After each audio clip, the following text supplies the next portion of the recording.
Once upon a time, there was a video game you may or not have heard of. It was a good video game. I liked it. It was called Asheron's Call. And when I was going through it, I encountered someone who has been a lifelong friend of mine ever since. His name's Pax. Not Rax. Different person. Pax. This is back in the late 90s. And met another person pretty much immediately after I was going through... in Asheron's Call as well, actually. I met both of them through Asheron's Call. And the other person's name is Gary. Pax, Gary, and myself have been friends ever since. That's 20 plus years at this point, depending on how you define it. But they've also been my, for lack of a better way to put it, real friends. True friends? I've talked about this before. You know, there's acquaintances and there's gradients and degrees of friendship, but I quite literally owe my life to these people. So, I'm not just saying that to be all sappy and all that, because this is relevant for the game we're playing today, and for the next however long it ends up being. Because I've kind of never played an MMO solo. Now you're probably thinking, oh duh, lore. No, but what I mean by that is, there are plenty of MMOs you could go into and just pug, that is to say pick up group with random people. There's MMOs where you can join just a guild in the game and all that, but I've never done any of that. Every MMO I've ever played, and there are many of them, has always been with Pax, Gary, or both. So, there was this era of gaming, when we were calling it the MMO explosion. This is, in common parlance, the Silver Age of MMOs. I've actually talked about this before, too. Where everything was like, oh, we need to make a Star Trek MMO, we need to make a Star Wars MMO, we need to make a Matrix MMO. Everybody was trying to jump on the MMO tree, including me, actually. I've talked about that before. Everyone wanted to make an MMO. Everyone was jumping on it. The problem was, the reason we called that the Silver Age and not, say, the Golden Age, was because they still hadn't figured out how to make good games yet. And so, a lot of the MMOs that came out in the Silver Age sucked. And I played pretty much all of them.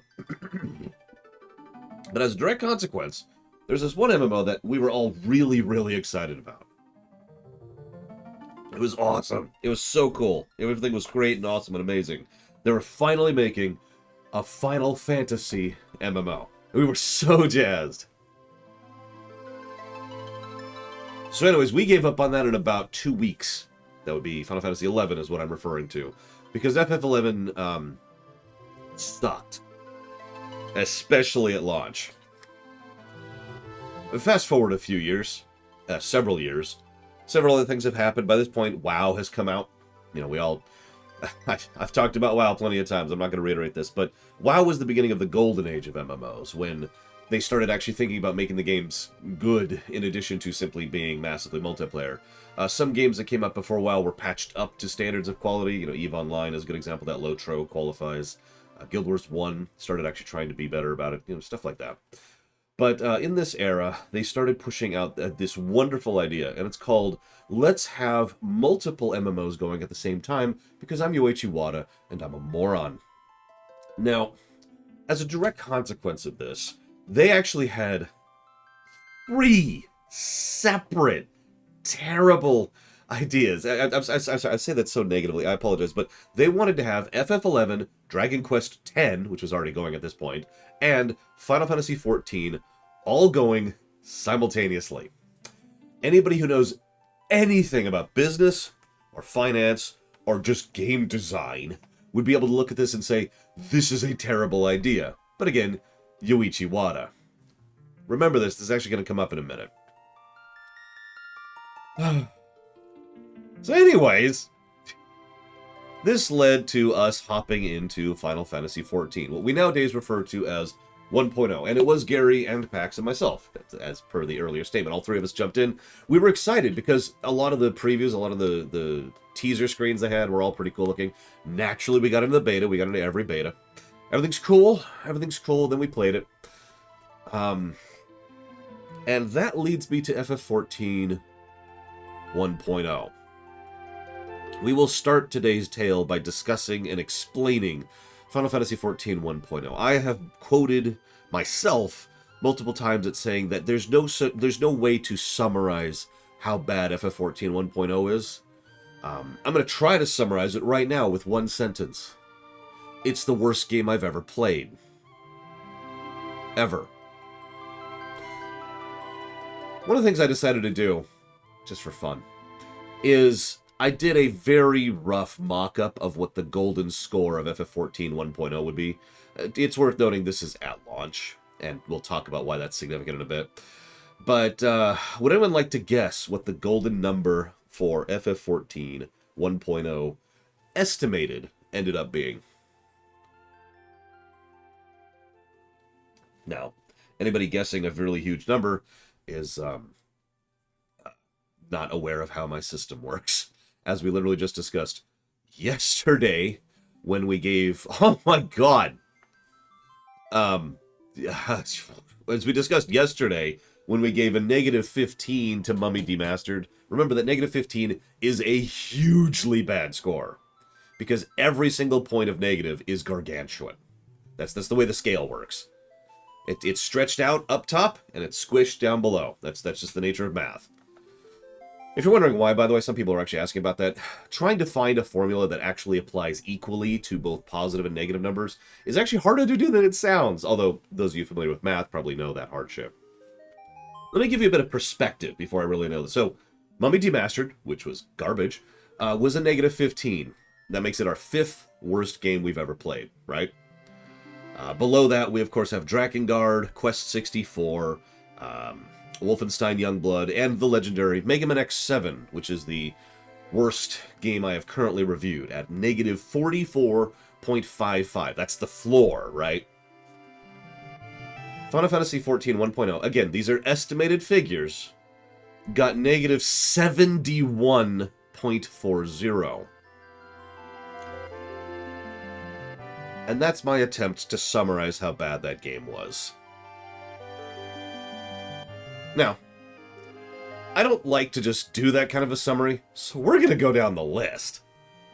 But before we really go down the list of what a garbage game FF14 1.0 is, and I want to very, very clearly make this clear that there's no memeing and no joking in my tone here.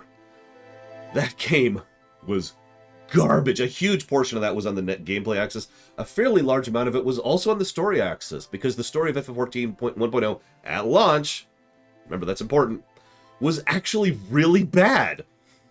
It was a huge amount of empty text, a huge amount of just drifting, getting one quick, we'll talk about the details, because I have notes. But before we get into that, I'm being sub-bombed still. So hang on. Let me scroll up here. I did see the one from Colin Peluso. Now, I have a migraine today. I've actually taken a hydrocodone to help me get through it, but I'm only giving you this. It only matters because I'm not going to bow, because that will hurt. So thank you very much, Colin Peluso. I have jotted that down for whatever it is you put it towards. I've already forgotten, but I did write it down. There it is. It's for Battle for Bikini Bottom. Crystal Ship, I can only hope that I have added at least some tiny amount of positivity to your life. You are awesome. Thank you so much. Thank you for the subs that are still bombarding me this very... Again, I'm not going to bow. I apologize. My head is absolutely pounding. I hope the pills will take into account soon. Thank you very, very much, Crystal Ship. I aspire... This is not a joke. I aspire to actually do something worth a damn in my life. And I hope that this qualifies. And yeah, the 1.0, the reason I kept emphasizing the difference between 1.0 at launch versus 1.0 patched is because Yoshi P was brought in, I think, at patch 11, which is when they started making it into a game. Again, we'll cover this. I've got notes. Let me go ahead and say thank you. So we got Crystal Ship. Actually, it's a plural there. Which is, oh my god, it's 25. Hang on. I can actually pull out a calculator for that.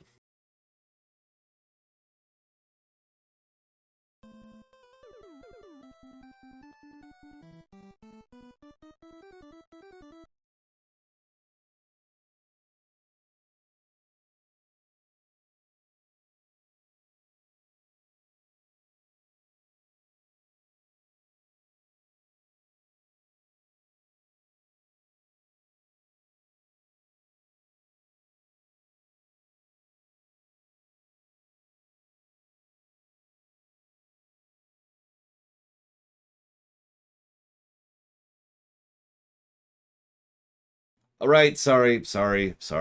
That's because I was calculating it. Thank you, Doom Rider. I have put that towards the Zelda block. One more thing before I keep going. So some of you know we have the... I know, right, Mike and Otto? Some of you know we have the guessing game, just for fun. You could type in !guess, and you get a spreadsheet where you can put in your name. You guess what the golden number is going to be for a game. That's not a reasonable thing to do for FF14. So we're changing it around a little bit. Don't guess the golden number. Guess how long it's going to be. Guess the duration of this run. And we'll see how that one goes. Thank you very, very much, Camper Darby. Always appreciate. Thank you. I will put that towards the Wing Commanders. Give me a minute here. Remember, don't type it in chat. You got to put it in the spreadsheet. That's how it counts. That's how I keep track of all that stuff. So, let's go ahead, and I've actually got a little bit of a thing here kind of planned. Let's go ahead and unmute the game now. Might turn that down a little bit. Oh yeah. It'll be the first time I have unmuted this in a long time. There's some strange person here. Oh god, no!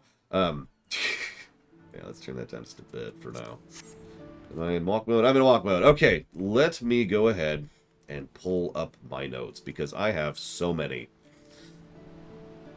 Final Fantasy XIV 1.0. The way we're going to start with this is we're going to talk about Square Enix. Now, at this point, historically, Square Enix was hemorrhaging money so badly, it's actually difficult to explain on a typical scale just how bad Square Enix was doing financially at this point, historically.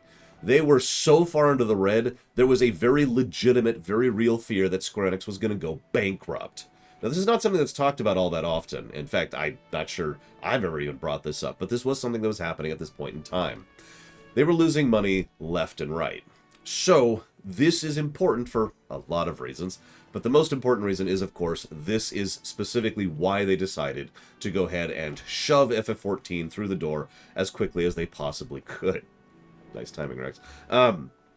This is also relevant because this directly led to the development hell and problems of FF13-2, FF13-3, FF13 Type 0, and FF15. All of those things were also things that were affected by this particular financial death.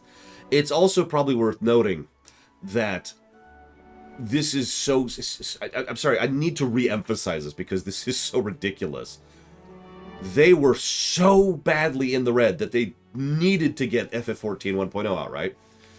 Anybody with any kind of a brain can tell you why this is such a stupid idea. But let's go through the three biggest reasons. Number one, you're rushing a game out the door because you're doing badly financially. Historically speaking, even from a purely economic perspective, this is not a good idea. What you usually end up doing is actually doing worse financially. No, he really did, to quote it. This is not actually a joke. This is not a joke. The reason I've been so anti-Yoichi Wada for so long, the reason I praised the fact that he was finally kicked out of the CEO slot, was because of this garbage. It was because of this crap. Let me double check. Yep, no, we're still live. Okay, good. So anyways, so they wanted to rush it out. First problem. Second problem was the fact that they wanted to rush out another MMO when they already had two going. As if somehow the sales figures would suddenly go up because they reduced their market share. Now, for those of you who have a brain, you already understand this, but in the off chance I have to explain this at all, this would only minusculely increase the amount of money they were actually making. Instead, what would most likely happen is they would just have people shuffle from one game to the other, and that's it. That's all they would get. Is this from... No, I'm going over here. Yep. Sorry. Kind of mapped out my route earlier. Just give me a little tour of what we talk here. So they're like, hey! And then the third and most important reason is because if you're already in the red, putting out an emergency game in your beloved franchise, specifically to try and garner sales, is going to do serious damage to your ability to sell games in that franchise, which, by the way, happens to include the other game that's currently keeping you afloat, FF11. So this is dumb. on every level, right? Now, let's talk about something else which is, again, important from a financial perspective. Final Fantasy XIV 1.0 came out in September of 2010.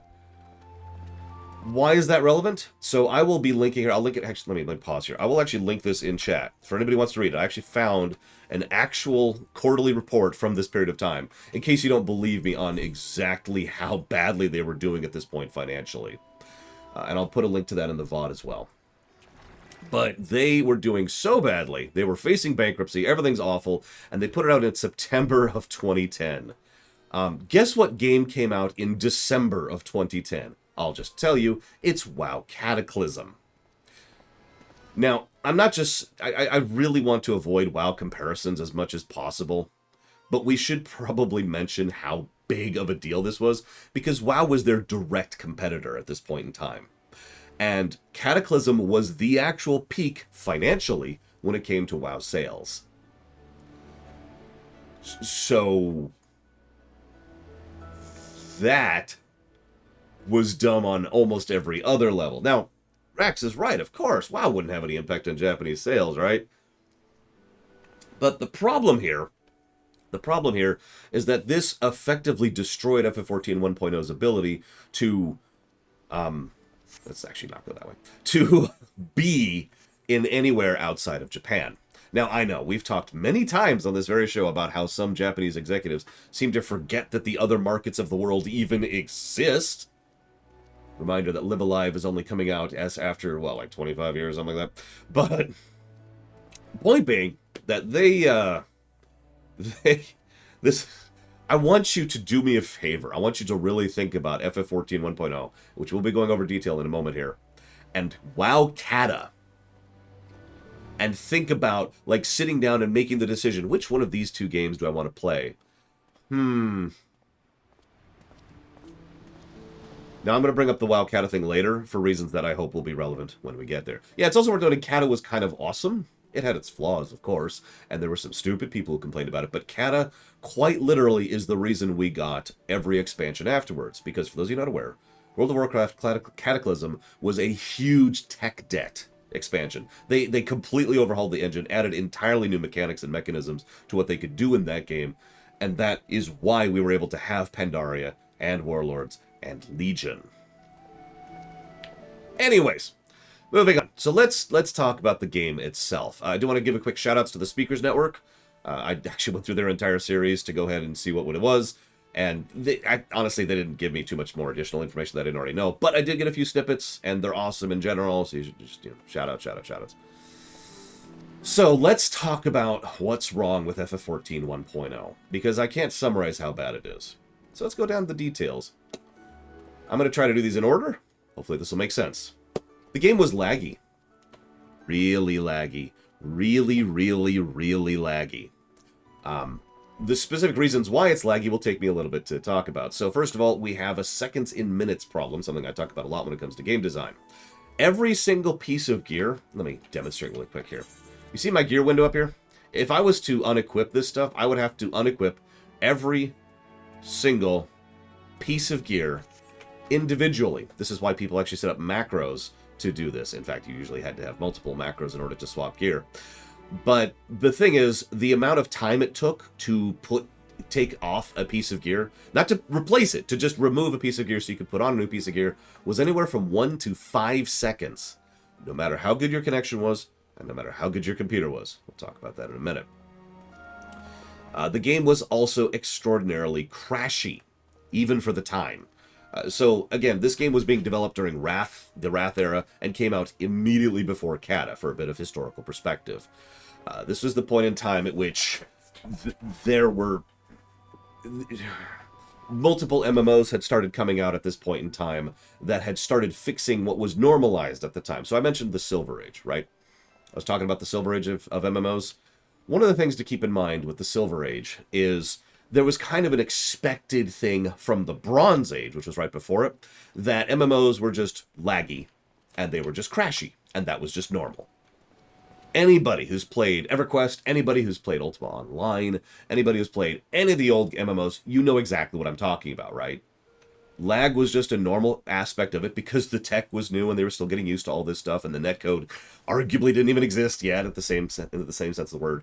And crashes were just normal because there was just so many variables that were all happening at the same time, right? Logical, right? So FF14 1.0 came out after that had stopped being the norm, but still had all of those problems. Very, very, very unoptimized. So most of you know this, but on the off chance you've never heard of the Crisis problem, there's a video game that came out several years ago called Crisis, and everyone's like, oh, it needs a super mega machine to run. But it's not because the game is very graphically impressive. It's because the game is poorly optimized. It's extraordinarily unoptimized, which leads me to FF14 1.0, which was so unoptimized, and someone said this just in chat just a second ago, the amount of stuff you had to do to get FF14 1.0 to run smoothly was extremely high-end at the time. Like, actually kind of ridiculously high-end for the time. I hate to keep bringing up WoW, but remember that one of the things WoW was pushing with its engine optimizations that came out in Kata was specifically to make it so that lower-end computers could run WoW.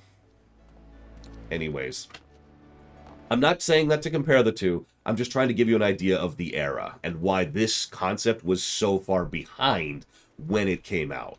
Like, if FF14 1.0 had come out 10 years earlier, it might not have received a bad reception because it was kind of normal.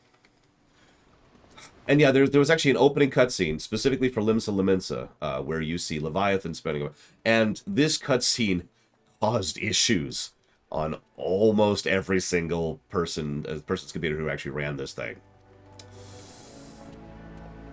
Yep, exactly, White Claudia. That is exactly right. Speaking of which, a random but interesting point: the original engine effectively couldn't render shadows. So what it did was it would duplicate a stencil of you, which ignored lighting for the most part, because the game engine also couldn't really render lighting in the strictest sense of the word. They could use shortcuts and stuff like that, but they couldn't actually render this stuff, which once again is whatever. But I pointed out, again, to emphasize just how far behind the times 1.0 really was. God, I wasn't even going to bring that up. Anyways, so let's go more into the lag problem. This is actually something I have discussed at length before. Hey, who's these two weirdos? I'm going to go take a settle over here. Give me a second. The lag problem, God, where do I even begin with this? Sit. Oh God, I don't know how to sit. I'll just stand here. We'll just stand here for a second. The overwhelming majority of MMOs in the Bronze era is they had a thing, they're both looking at me, they had a thing where everything was run server-side. Now, over the years, the percentage of how much of the game should be run server-side and how much of it should be run client-side is actually kind of still, to this very day, an ongoing debate. But everyone would agree that having 100% of the game, it's actually closer to like 99.87% of the game running server-side is a terrible, terrible idea. Because that means server lag and the server operating and then the server lag back is how everything... I mentioned unequipping takes 1 to 5 seconds. This is why. Because you unequip a thing, and what you do is you send a signal to the server saying, unequip this piece of gear. And it says, okay, and then it sends a signal back saying it's been unequipped, and then it updates your client appropriately. Make sense? I'm sorry to keep bringing up WoW. One of the reasons WoW was so impressive back when it came out was it was one of the first MMOs to push a huge amount of the actual processing onto the client.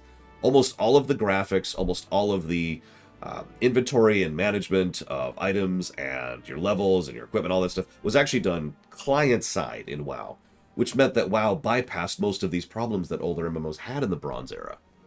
Now, again, this once again emphasizes just how far behind the times 1.0 was. But I want you to remember this problem, because this is going to come up continuously. Everything you do, every single action in this game, 1.0, involved that delay to there and then back. Every single thing you do, every attack you do, all the damage taken, trying to loot something, trying to sell something. It was an absolutely insane amount of information that was all being done on the freaking client side, or sorry, the server side. And that caused problems. Now, give me a moment, I'm pulling up a video that we're going to be playing in a minute here. Okay, so next thing I want to talk about is selling items. This is related to the aforementioned. Now, you're probably thinking, well, yeah, selling items. Yes, that is exactly why. WoW is actually coded in its netcode like a first-person shooter. I've actually said this exact line before. I've said this in the WoW lore run. I've said this in several other things. WoW, in its under the hood, is effectively an FPS. And that's why it's so smooth, and that's why the combat is the way it is in WoW. Now, it's worth noting, a lot of that doesn't apply anymore. A lot more stuff is done client-side in the current FF14. But again, we're talking about 1.0, and we're talking about at launch. Let's say you wanted to sell some items from inventory. You know, you're like, hey, look at all this stuff. I want to just dump all this stuff. All right. So let's go ahead and open up the vendor. Okay. Delay. All right, we're going to right-click and go to sell. Delay. Then we sell the item. Delay. Then we sell the next item. Delay. And you'll notice, maybe I'm not being clear about this, because you had to sell items individually at launch. Now, they did later patch it so you could sell a stack at a time. But I want you to imagine looking at, I don't know, I don't have anything really, my 32 pieces of whatever, and trying to sell those 32 items individually over a period of time, which stretches anywhere from about 35 to maybe about 160 seconds to do that. And that's physically at your retainer in a location, which we're going to get to that in just a moment. So let's talk about crafting. Oh my god, crafting was so terrible. Crafting. So, Rax can attest to this. Rax had to convince me to start crafting in current FF14 because, I don't know if I ever told him this, but because I still had really, really terrible memories of crafting in 1.0.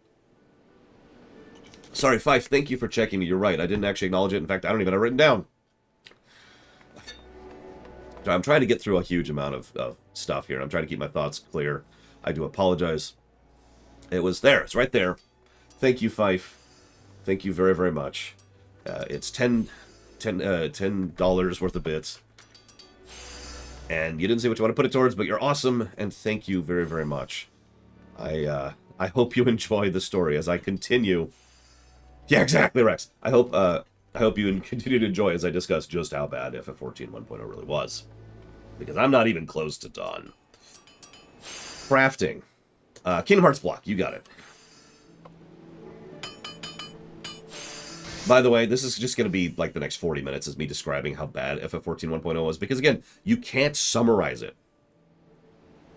You cannot summarize FF14 1.0. You have to go down the list. And I have done an inordinate and huge amount of work and done my due diligence and done my research to really give you the details of how bad this is. Crafting. So, it was a very, very involved. Each item you made requires other items. Now, that sounds normal. I'm going to give you specifics in a bit. But the most important thing you need to know right now is gathering. Okay? So, when you're trying to gather things, all of the things that drop in +1, +2, of course we are Micromano, +3, and +4 quality. Each of these stacked separately. Did I mention that you didn't have this much inventory space back then? So, that's a problem. Crafting recipes, this is beautiful. Crafting recipes were not stored in any fashion or method.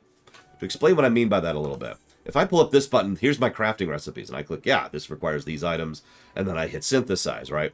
No, instead, back then, what you would do is you would pop up a window, lag, and then you would put in items manually, hoping that that's actually a recipe. Yeah, you just had to know the recipes. Get it wrong? Well, it sucks to be you. I'm starting with that because that's probably the worst thing about crafting. So I just want you to have that in your mind this whole time. That you had to know the recipes. You had to have the wiki up to know what recipes were to do it. One moment. Sorry, liquid. I need to stay very hydrated today, too, because of the whole illness thing. So, why even bother with crafting? Because you kind of had to. Here's the idea. in just about any RPG, you need equipment in order to increase your power level. In fact, in most RPGs, your vertical leveling, which is what we call just straight up taking, experience and leveling up, usually is a very small portion of how strong you are. This is true in an inordinate number of RPGs and has been since, honestly, the NES era, right? This is an old concept. So you need gear, which is an aspect of horizontal leveling, in order to actually have your overall power output increase, right? Cool. But quest items didn't give equipment.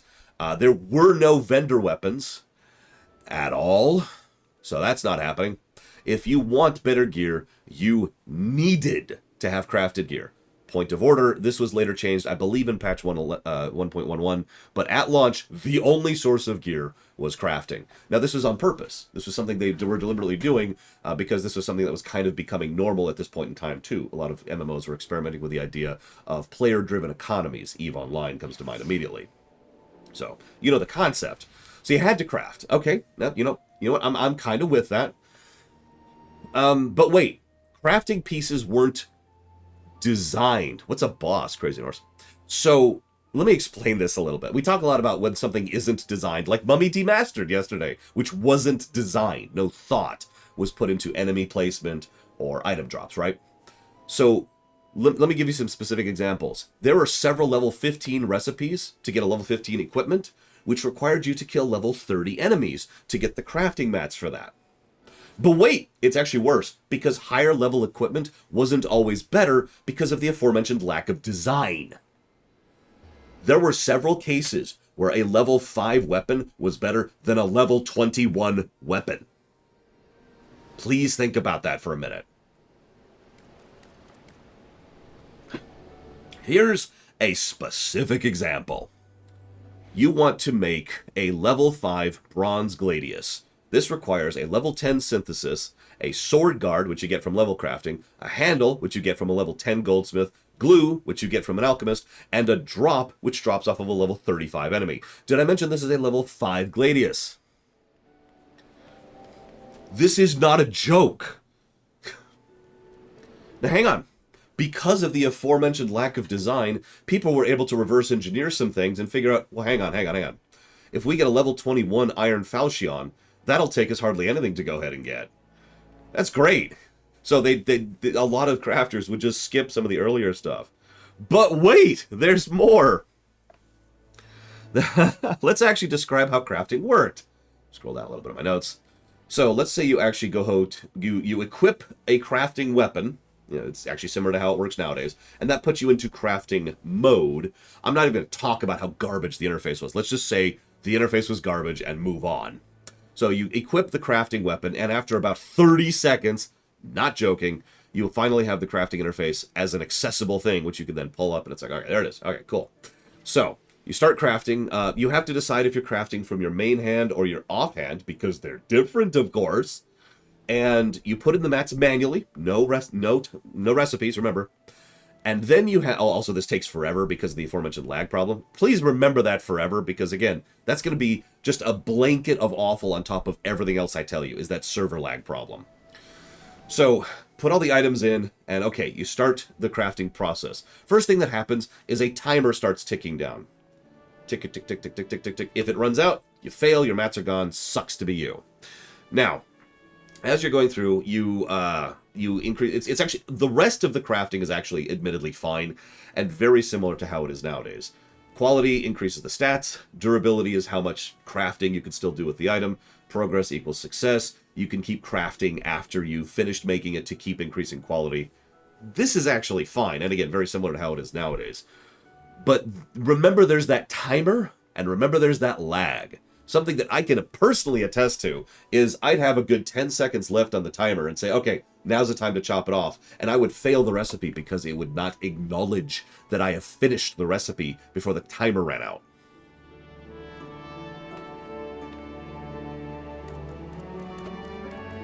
Hang on, I've got another specific example. Again, I like to go to specifics here. Let's say you want to make a shield. Just a plain old level 10 shield, okay? So, for this you need a maple log, which you then craft into maple planks. Then you need to get 30 bronze nuggets, which you get from 10 tin and 30 copper ore.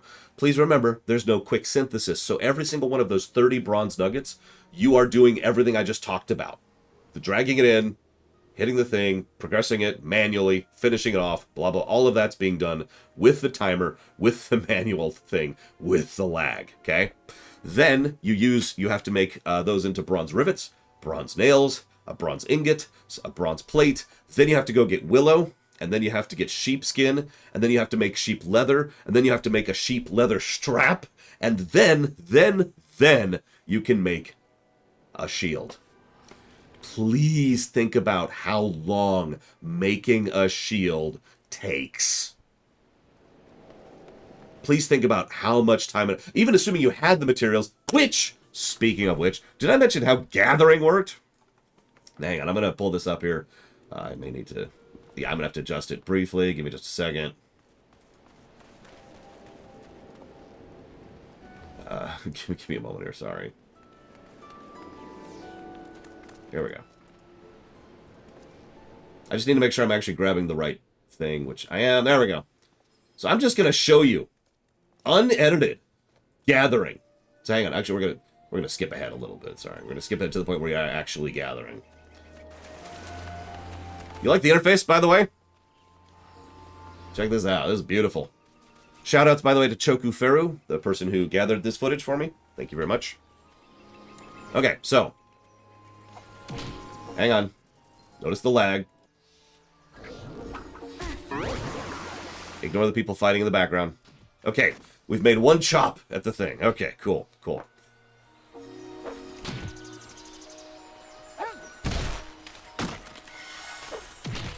Every time you chop, you have to decide the angle and the... Yeah, anybody who's actually done the golden saucer, that is this. That was built out of this. That's where this came from. That's where that came from. Excuse me, wrong direction. Hang on. If you, it's hard to tell, you have successfully gathered 3 earth shards and a branch so far.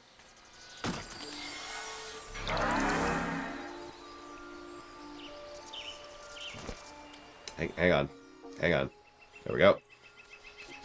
Almost. We got to decide the angle. Yep, yep. Notice how every single chop, you have to manually start over as if you weren't already chopping.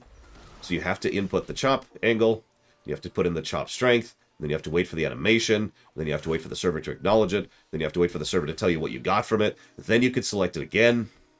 This is gathering in FF14 1.0. There's another minute of this. No, seriously, 60 additional seconds of this. I'm just going to spoil this for you in advance because I thought about forcing you to watch this entire thing so you'd really understand just how arduous this is. This entire time, this person gets no actual lumber, just branches and earth shards. Oh, and some feathers. I mentioned you need lumber, logs, in order to make stuff, right? In fact, I talked about that during the shield crafting run through earlier. I think you get the idea. I'm not going to subject you to the rest of it. Oh my god, the crowd's growing. So that's gathering. This is a good time to mention that enemies just don't drop gear.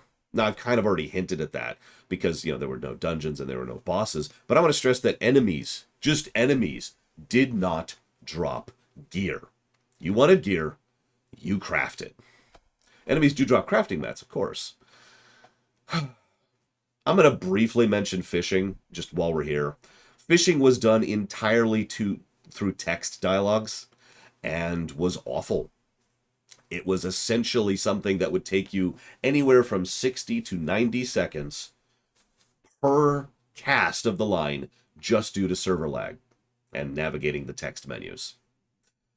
I'm not going to even show you that. Although, actually, if you were paying attention to that video, there was actually someone fishing in the background, so you can kind of get the idea there. But yeah. Anyways, let's talk about retainer wards. Oh my god, this is...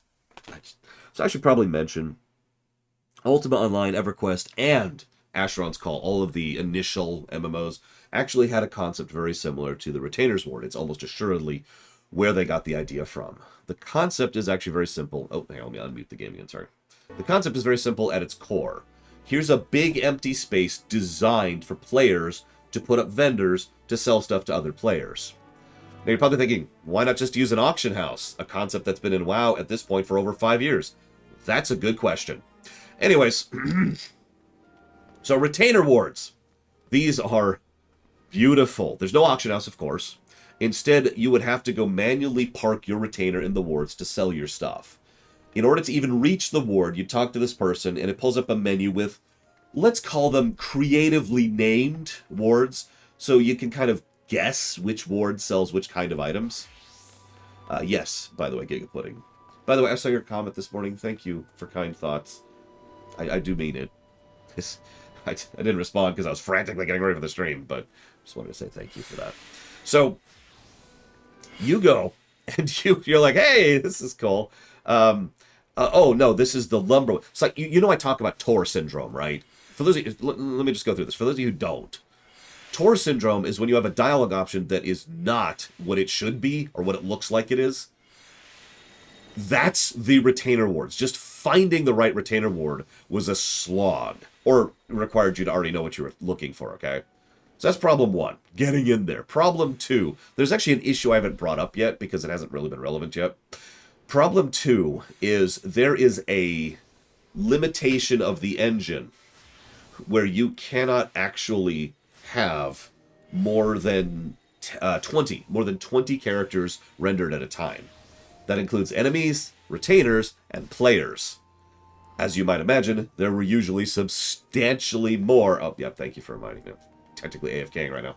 There were substantially more than 20 people and 20 retainers in these wards. Now, hang on, it gets even better.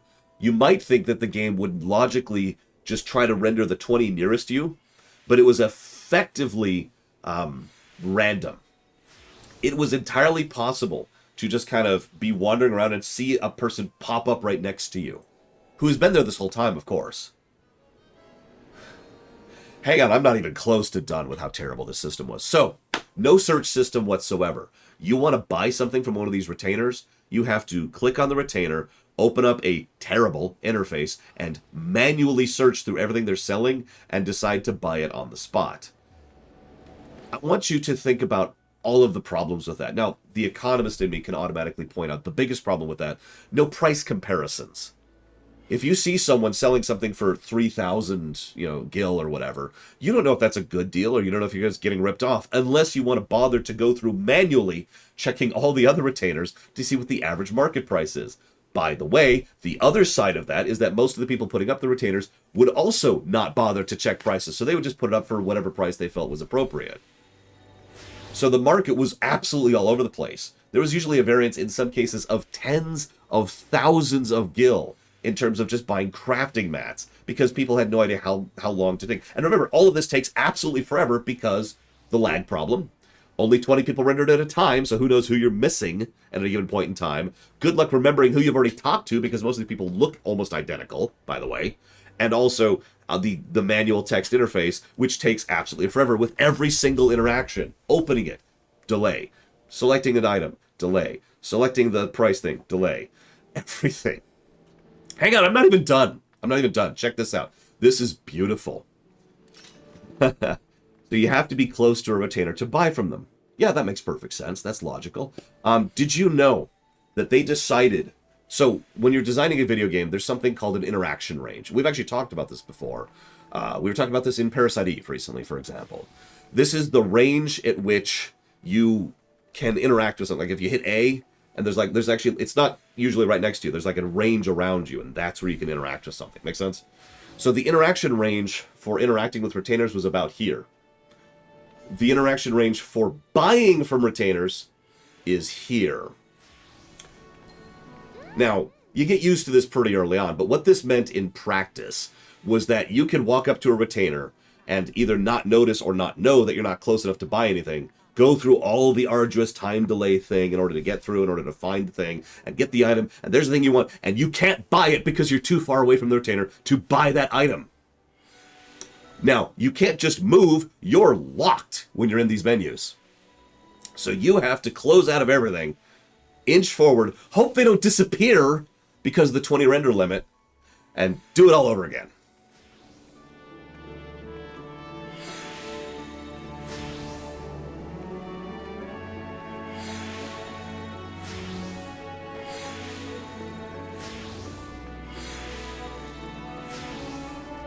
I mentioned movement. Yeah. Damn it, hazardous. I mentioned movement, right? Well, you see, Rex. So Star Trek Online, I haven't done a similar look at it, Spinobi. Star Trek Online 1.0, which I did play, by the way. I was part of 1.0 of STO as well, because it's me. Is not as bad. FF14 1.0 is the worst game I've ever played. Ever. Of any type, of any genre, ever, in my whole life. But STO at launch was pretty damn bad. It was, it was awful. Anyways, thank you, Spinobi. If you know where you want to put that STO block, please let me know. So let's talk about movement. This is so great. So let's say you're in a video game and you want to move. I know, basic stuff, right? Movement had an inertia to it, and momentum to it. So you'd move, and then you'd squiggity. Anybody who's heard me talk about platformers knows about the squiggity. The off chance you've never heard me talk about that, that's based on Luigi in most of the Mario Brothers games, where you're like on ice skates and you keep going for a minute after you stop moving, and you just kind of... So that's already a problem. Again, remember, lag, never forget the lag. It's always a problem for all of 1.0, even when they started patching it. So you're like, shit, squiddy. So that's cool, that's cool. You remember how I mentioned how you can't move while in the interface? Well, that actually goes the other way, too. Because you can't interact with most things, do most actions, or do basically anything while you're moving. To really emphasize this, you cannot enter combat mode while moving. Please think about that for a second.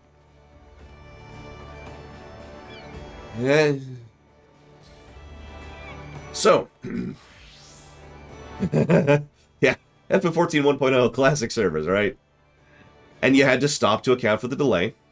Because, yeah, you have to dead stick for everything. And there's a delay from the lag. Because remember, the lag is always there. So, NPCs, this is a very commonly mentioned... Yeah, exactly, Yossi Corp. This is a very commonly mentioned thing. NPCs could only repair your gear to halfway, or to 75%, depending. The repairs required special drop items, which were random and semi-rare off of high-level enemies in order to repair your equipment. There are several accounts. I thought about writing down specifics, but it doesn't matter. There are actually several specific accounts of times where it is literally cheaper to go to the retainer ward and buy a new copy of the weapon than to put all this crap into repairing it. It is literally cheaper to buy a new piece of gear than to repair it from the existing NPCs or from yourself. Especially given the rare grind mats you have to grind to repair your gear. Did I stutter on that part? Because I really need people to understand you had to go grind, which costs durability, to get a rare drop to repair your gear. Okay. So, did I mention there was no durability indicator? Nothing in the game indicated when your durability was down. It's not like now where you get an interface thing. It's not like you can mouse over and say, hey, my durability is 100%, condition, 100%. No, that wasn't in the game. You just had to tell that your damage suddenly went down. So, speaking of inventory and gear, which we've kind of been on this topic for a while, there was no armory at all. For those of you who don't know what that's this is your armory chest. This is pretty much where all the gear is. This is your actual inventory, two separate things. So all your gear was actually just in your inventory. I mentioned how you don't have much inventory space, and it takes forever to sell everything, and things didn't stack properly, right? I've already mentioned those facts, because all those things kind of start to actually layer on top of each other to make this even worse than normal. Did I mention, this is a funny one, did I mention that there was no info in game? I kind of hinted at this because of the lack of durability. But if you see a thing and it's like, it increases your faith by 3. What does 3 faith do? Your guess is as good as mine because none of that information was in the game. Did I mention there's also no telegraphs? I can explain that one. Actually, I don't think I can explain that briefly. Maybe if I... Hang on, let me switch classes. What was an AoE? What is this? It's someone offering me a larva. No, thank you. I don't want it. Thank you. Who has an AoE that I put on the ground? Help me out. I suddenly can't think of a race that does, or a class that does that. Black mage has something like that? Oh, white mage. There you go. White mage. White. That's a good one. So white. And that's going to be B. You see that right there? That's a telegraph. That wasn't there. Didn't exist. So you had no idea, and this is true for enemies, of course, you had no idea where their attacks were, or whether they hit you or not, or whether you're hitting them or not. You just kind of had to guess. So, you know, that's always awesome. Also, we have the limit at how many people can render at a time. We'll come back to that. This is actually the first thing I wrote down for these notes. Chocobos, not in the game. Dungeons, not in the game. Classes, not in the game. Now you're probably thinking, what do you mean by that? So let me explain that briefly. If you look at our classes and jobs, they actually use different terminology. I'm probably using it wrong. But you know how you start off, and you don't start off as, let me use a direct example. You don't start off as a paladin, right? No, you start off as a gladiator, right? I think it's gladiator. So gladiator was in the game. Also sentinel. That was a funny one. Nobody even remembers that one. But you started, there was gladiator. There was an arcanist, I think. I don't even remember all of them. But yeah, it's all the pre-30 stuff. All of the post-30 stuff didn't exist. Yeah, where was I?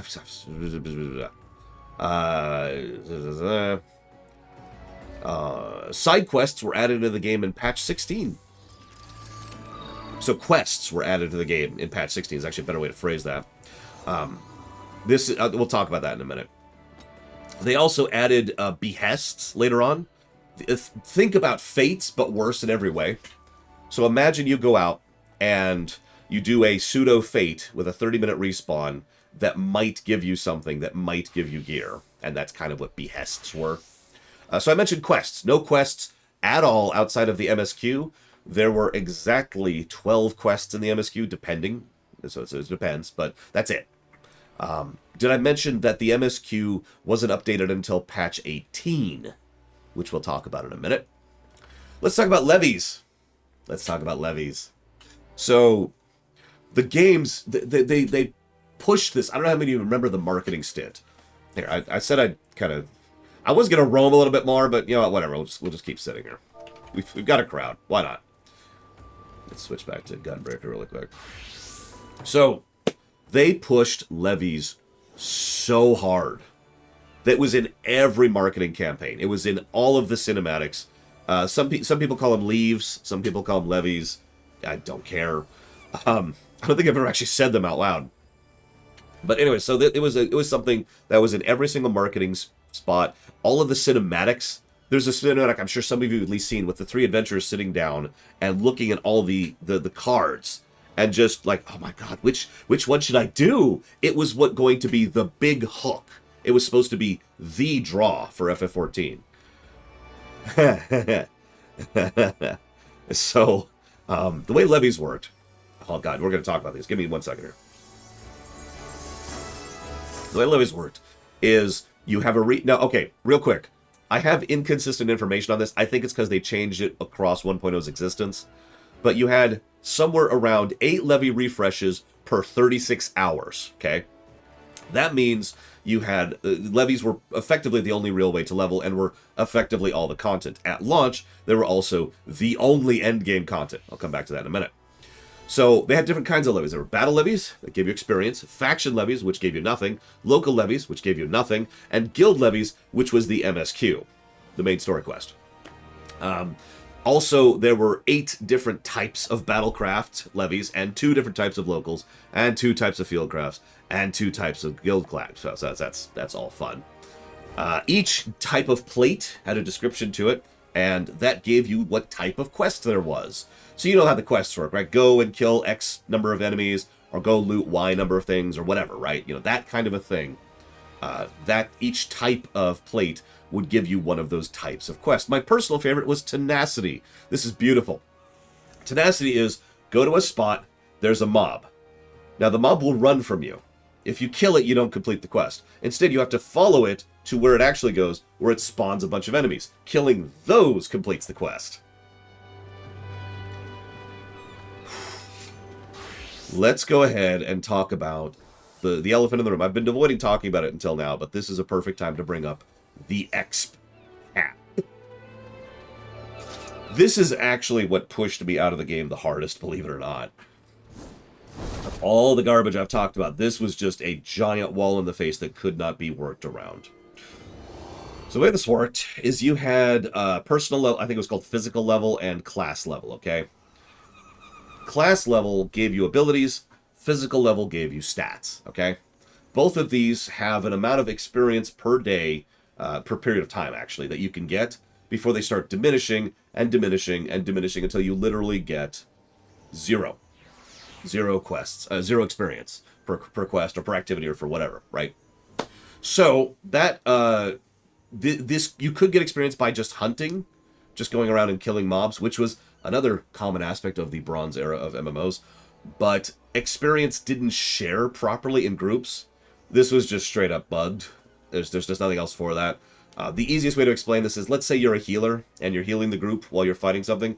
Have fun getting absolutely no experience for the encounter you just defeated. If you tag them, you get a minuscule amount of experience because you did very little damage to them, and you start to see the problems here. This also was problematic for anyone who was trying to tank, although tanks didn't really exist. We'll get to that in a minute. So, speaking from personal experience, me and my friends, Gary and Pax, would play the game for roughly an hour, doing some levies and doing some stuff, and then we would be gaining no experience. Now, that number is, like the levies renewal number, that number was fudged and moved periodically throughout 1.0's history, so if you're a differing account, it's probably from a different patch. But at launch, you would get about an hour before the experience drain would dwindle to nothing. And the goal was just to log off and come back in a day. Now, hang on. So I mentioned there's a few ways of leveling. You could gain experience from levies. You could gain experience from killing random mobs. One of the third methods, this is beautiful. Nobody really talks about this. You would get a random proc. I forget what that talked to, but it's something that would happen randomly when you cast a spell. And it would randomly give you experience, just straight up. So the only real way to reliably level for a healer was to just sit there and cast over and over and over, farming for procs.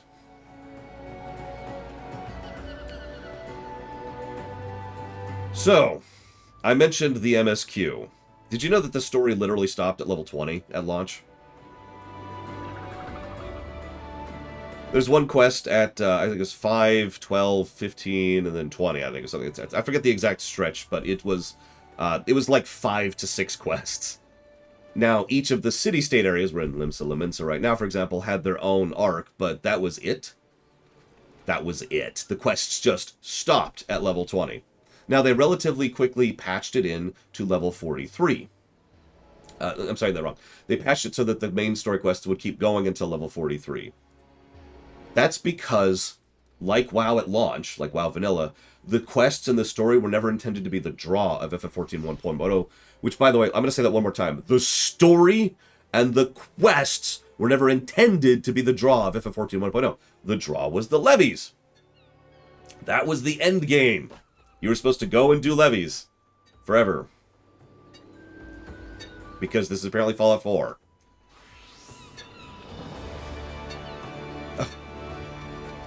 So, the map and overworld design. Let's go ahead and transition a little bit since we're kind of talking about leveling. This is probably the single worst level design, overworld design, map design I have ever seen in my entire life. Ever. This is the only way to properly explain this is to actually show you. So I've got a few images ready. Whoops, wrong button. Sorry. I've got a few images to show you. I've actually shown off some of these images before, just to really emphasize how nonsensical this crap is. Give me one moment here. Come on. Sorry, give me a second. Some of these are kind of large. There we go. So, this is your map. Now, you may or may not have noticed this at a glance, but this map is already bad. Even at a glance, this is a bad map. However, You may or may not notice, and it's kind of hard to see, I know, on the right side and on the left side, you see there's little red circles. Thanks again to Speakers Network for pointing this out. Those are the literal copy-pasted things. So you remember Oblivion, right? You remember how Oblivion had chunks of the dungeon, which are actually literally just copy-pasted? Well, that's how they made the map so big in FF14 1.0. They just quite literally copy-pasted chunks of the terrain over and over and over again. Sometimes they'd flip them around, sometimes they'd move them in a different direction, but it was always the same damn terrain. If you pay attention to this map for a minute, you will start to see all of the copy-pasted stuff, because even from the aerial view, it's obvious. Hang on, I got more images. This is brilliant. God, this game was so garbage. This game was so garbage. All right, hang on.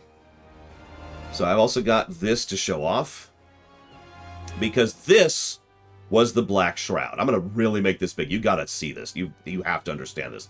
This was the Black Shroud.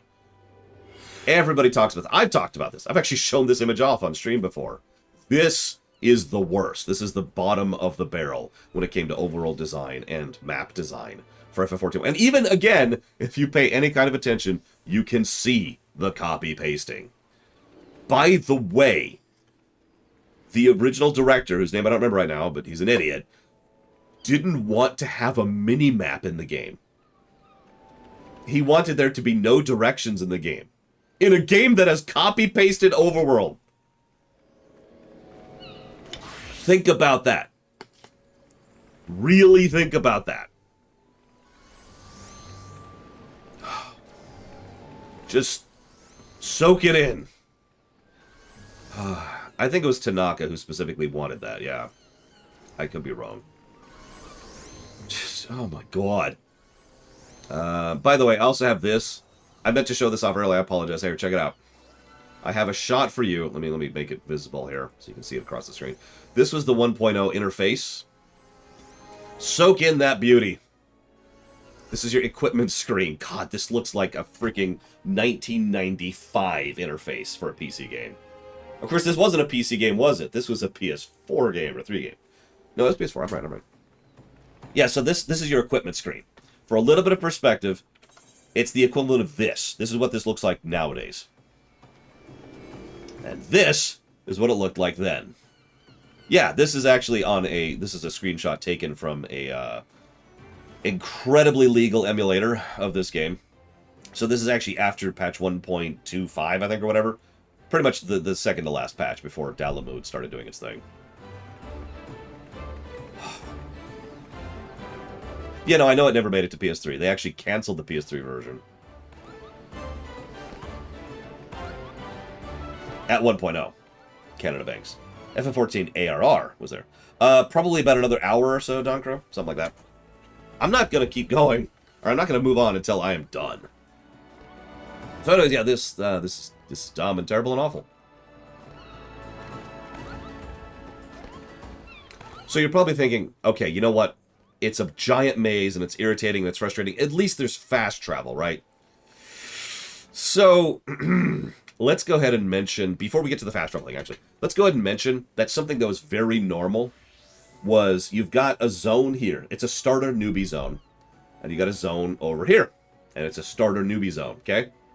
You want to go from zone A to zone B, for reasons I'll get into in just a moment. So, walk, walk, walk, walk, walk. Walk, walk, walk, walk, walk, walk. And there's this one section. It's a tunnel, effectively, between the zones that connect these. Every single time, 100% of them, all of these connecting points between the starter areas had level 30, and in some cases, 40 enemies in them. How many of you remember, back in WoW, prior to Cataclysm, making the run as a Night Elf from Teldrassil down to Elwyn Forest? I do. I've done that many times. That run is absolutely nothing compared to this. There was a regular thing. I've actually experienced this personally. There was a regular process by which there would be people who would be standing at the spot where the death mobs were, the gate mobs, and they would rush out and be like, and effectively just get them to look at them. I actually have watched that video several times, Magister. Wonderful design on them. And they would rush away and get the giant mobs to kill them so that people could rush through. Like, there was a whole process for this. It's actually kind of weirdly heartwarming. Because it was literally just, okay, I really want to get over to Gridania. Okay, no problem. Okay, we're going to wait for a few more people. I hear some people are coming in. Okay, we got 6 or 7 people. All right, ready? Ready? Ah! And then the newbies would just rush through while the mob was absolutely destroying the other person. But you could fast travel. Well, obviously, to fast travel, you needed to be there first to get the thing. That's pretty similar to the current system, except for one very huge problem. Anima. I'm sure most of you who have played this, or even heard it, remember Anima. And yeah, there was no airships, there's no chocobo system, and there was no mounts. There was just run speed. I actually looked up specific details on Anima. So the way this worked is you had this completely separate resource that would just regenerate over time, and you spend that to teleport. Okay, that's not too terrible. Anima had a 100 cap. You would regenerate roughly 4 anima per day. Where you want to teleport to costs anywhere from 1 to 6 anima. If you're paying attention, that means you got an average of 1 teleport a day. Use it well. So instead you just run. So, you know how I talk a lot recently, just yesterday, I actually talked about how interlocking systems can make something better or worse. Please think about the levy system, the fast travel system, the world design system, the enemy placement system, okay? Think about all these different systems and how they interlock, all right? Now keep this in mind. When you got levies, they were randomized and not always worthwhile. In fact, there were only a couple of levies that were your level. Remember, levies are the only real, reliable way to level.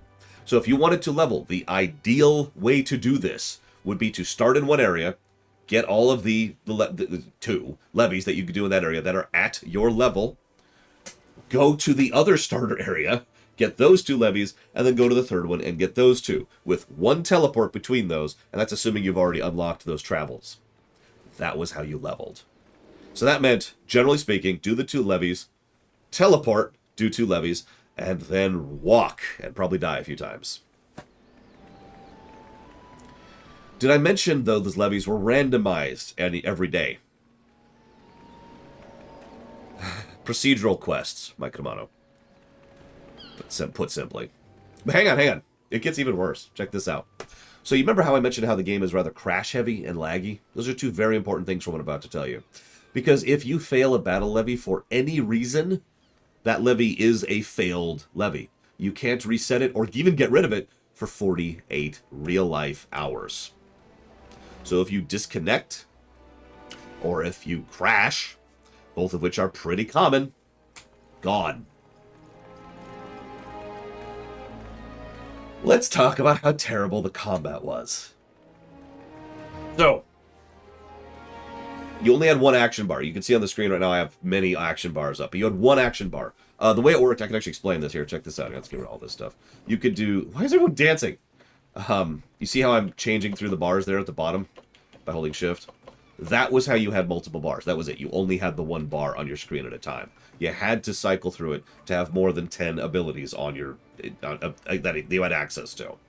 So that's irritating and old and terrible, but, you know, okay, whatever. We can live with that, right?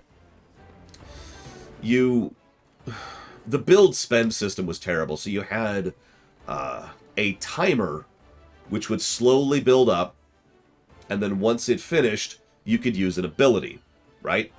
Wrong. You could use a attack, because there was no white damage in 1.0.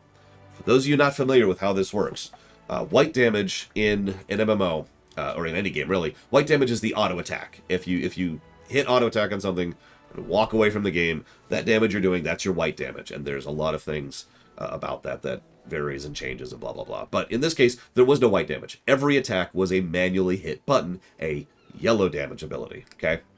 So the timer, that allows you to swing your weapon, which would go kind of like this. I'm going to give you an actual description of how long this took. Hit button. Swing. Rewind. And that's every attack. These would generate a minuscule amount of, I forget what they're called, technique points, I think, TP. And that's your bar at the bottom. Once that fills up, that you can actually use to do abilities. That was the combat system in a nutshell. Please remember the lag about all this. That's important. Never forget the lag. Now, hang on. Let's keep talking about how terrible the combat was. So I mentioned that there's no tanking. You're probably thinking, but there were, like, Sentinels, right? Sentinel was the shield class, if you're wondering. Yeah, no, there were people who could wear armor and people had shields. But there was no aggro table. Didn't exist. Please think about that for a second. So, this was actually fairly common back in the day of the Bronze era of MMO. You see why I prefaced this with all that? Because aggro tables didn't actually start being a thing until further in, patched in about sometime in the Silver era, is when MMOs started actually having the concept of an aggro table, a threat table. Yep. Anyways, so no aggro. Here's another fun thing. So one of the only real ways to heal is to be out of combat stance. So you cannot regenerate or heal while you're in combat stance. Entering and leaving combat stance was something that required menu interactions and not moving, as we've already talked about. Hang on, it gets even worse. So I mentioned the white damage, and the lag issue, and the interface issue. But it gets worse because some of the attacks were timed. You had to hit them at a certain time. You know, like whoosh, whoosh, and you have to hit it in the middle, right? Imagine doing that through a menu interface with lag. Hang on. So I mentioned how your attacks would generate TP, which you can use for abilities. Well, actually, only successful hits would generate TP. So if you miss or whatever, you don't actually get anything for that interaction.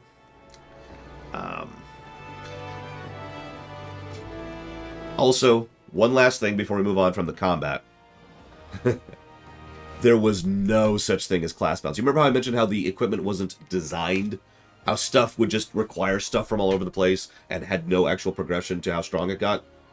Thaumaturges were ridiculously overpowered, to the point of actually being silly. A thaumaturge could literally tank, heal, and nuke better than every other class, multiple other classes combined. Some of the classes, Gladiator, Sentinel, were so worthless that there was actually no reason to level them. No class balance. So, hey, we're in Limsa Lominsa. That's actually appropriate. Scroll down a little bit here. And thank you, Scruffy. Oh my gosh. Is that going towards Homeworld as well?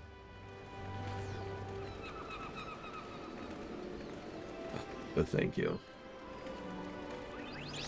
Oh my god. So, hang on, let's rewind. Hang on. So, where were we? There's the anima thing. There's the NPCs. You got it. Thank you again, Scruffy. My throat's gotten to get croaky, but I knew this was coming. I knew what I was getting into here. So I mentioned kind of briefly that the NPCs were kind of vanilla. What I mean by that is all the NPCs in the game were made with the same character creator that the players were. Now, that's not necessarily bad. In fact, I think that's actually still true. But the problem was they just kind of kept copy-pasting the exact same NPC over and over. And nobody was really properly labeled or named. So you would get, for example, a quest that says, go find this person in the back of town. Good luck finding random person in Lower Deck Limsa Lominsa 14.1.0. This is probably a good time to mention. This is what the map looks like nowadays. So we've got icons, we've got labels, all sorts of cool stuff. See all that cool stuff? None of that was in 1.0. So there was a map. Actually, you already saw that because I already showed you the early maps. But there was nothing else there. There was just the terrain. So that was no help.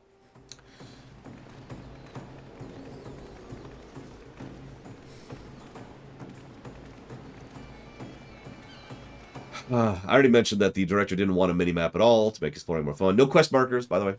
No quest markers. We haven't talked about the flower pot. Honestly, the flower pot we're not actually going to bring up. That's just part of the graphics issue. But let's talk about something else. So here's the map, right? Now, you've played PC games before. How would you navigate this? How would you move it around?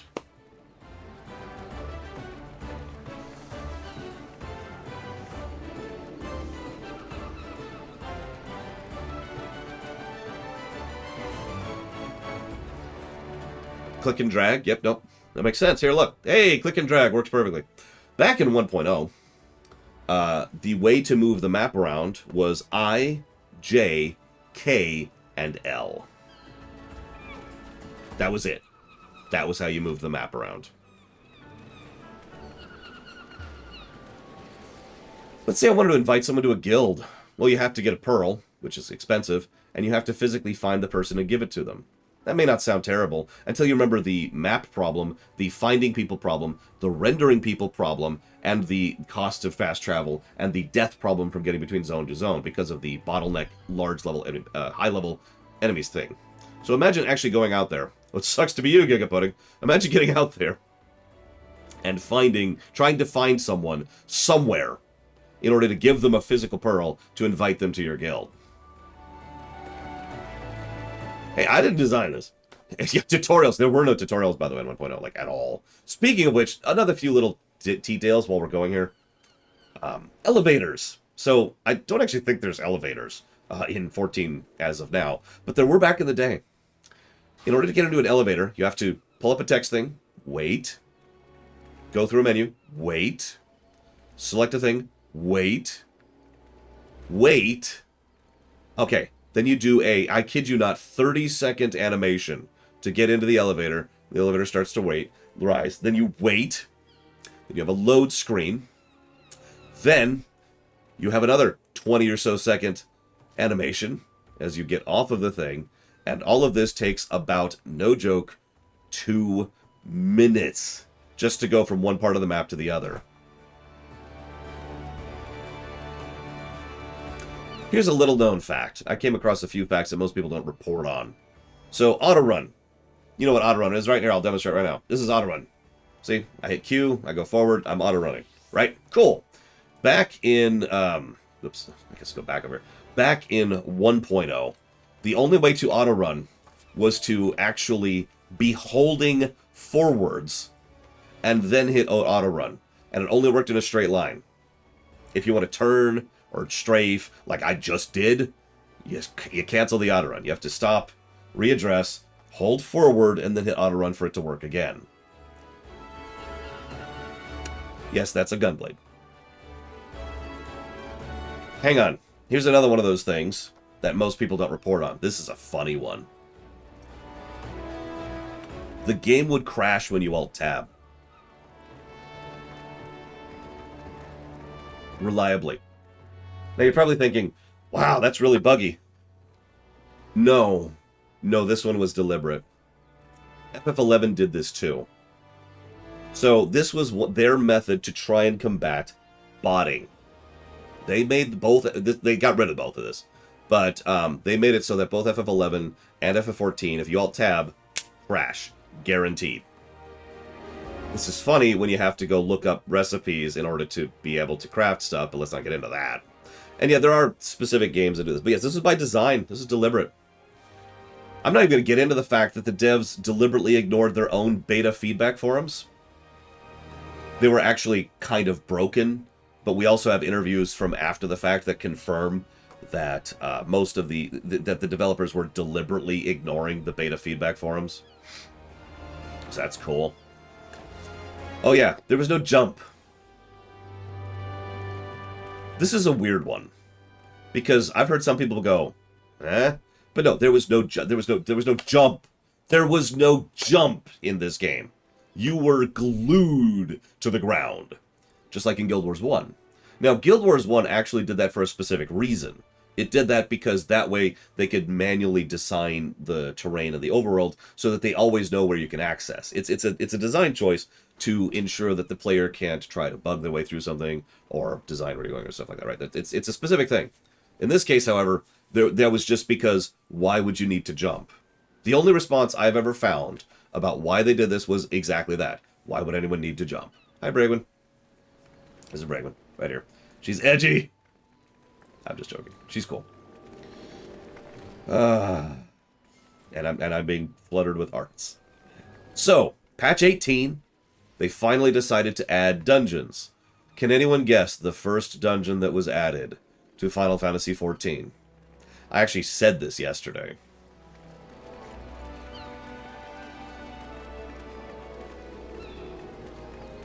Zastasha, good guess. Orm Vale, good guess. But it is, in fact, the 1,000 frickin' Maws of Totorak. A dungeon I am probably going to give a full 3 negatives for when we get there, for being total garbage. Because the dungeon that is in the game right now is almost identical to the one that came out in patch 18 of 1.0. It's okay, though. It's okay. You're fighting through a dungeon. They added a place. It's cool, right? Oh, by the way, none of the enemies drop loot, but that's okay. We're used to that. None of the enemies drop loot. Wait, but they don't drop any crafting mats either. Okay. That's weird. But the boss drops loot, right? No. No, the way this worked... This is beautiful. The way this worked is you had a timer. Now, this is actually still true. You start a queue, you go into an instance, or there's a little timer. It's what, like 90 minutes or something like that? It's a big old timer. But that timer is there because of 1.0. Because you had a timer to get loot. If you finish the dungeon under 20 minutes, you will have a chance to get loot. If you finish the dungeon any longer than 20 minutes, you will not get loot. Now that might sound like a big chunk of time. Like you're probably thinking 20 minutes, that's easy. No, these early dungeons were horrifically designed on every level. There were several strategies which were fascinating, which were designed for this. Like, for example, someone would actually deliberately rush up, aggro an entire room, go into a corner and die so the rest of the group could keep going. Did I mention that the group size at this point was either, depending, 15 or 8 players?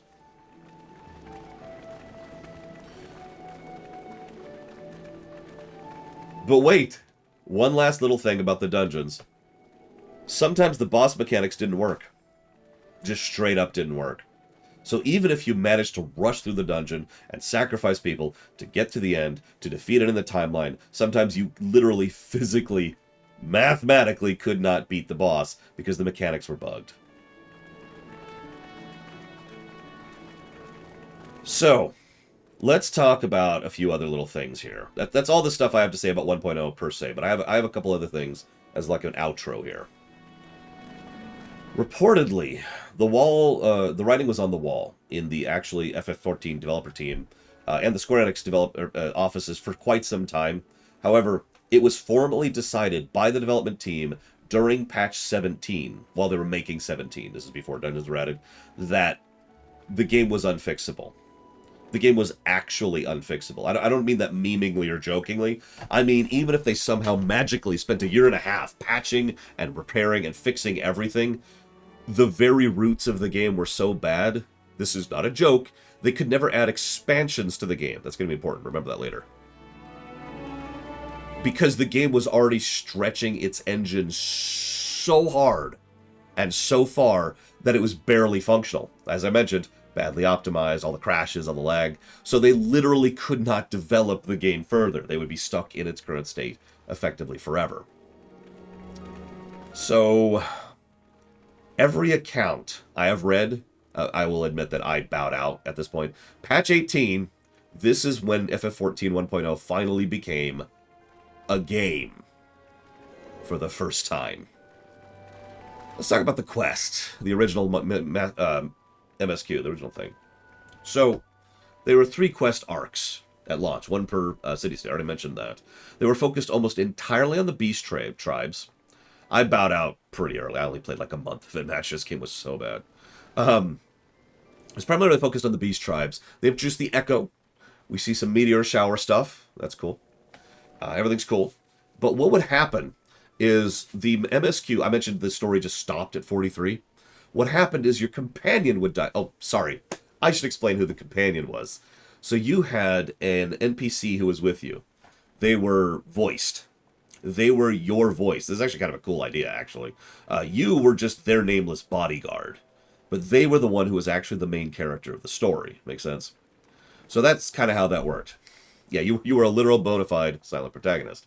So what happened is you would go to this big mission where Gaius was there, remember him? And you go to Mordona to meet several members of the Resistance who were fighting against the Garlemald Empire. Gaius killed them all, calls down a huge bombardment, and what would happen is the game would fade to black, and they would fade in, and that was it. That was the end of the MSQ. Your companion was dead, and Gaius had killed all the Resistance people, and this story arc was never continued to this very day.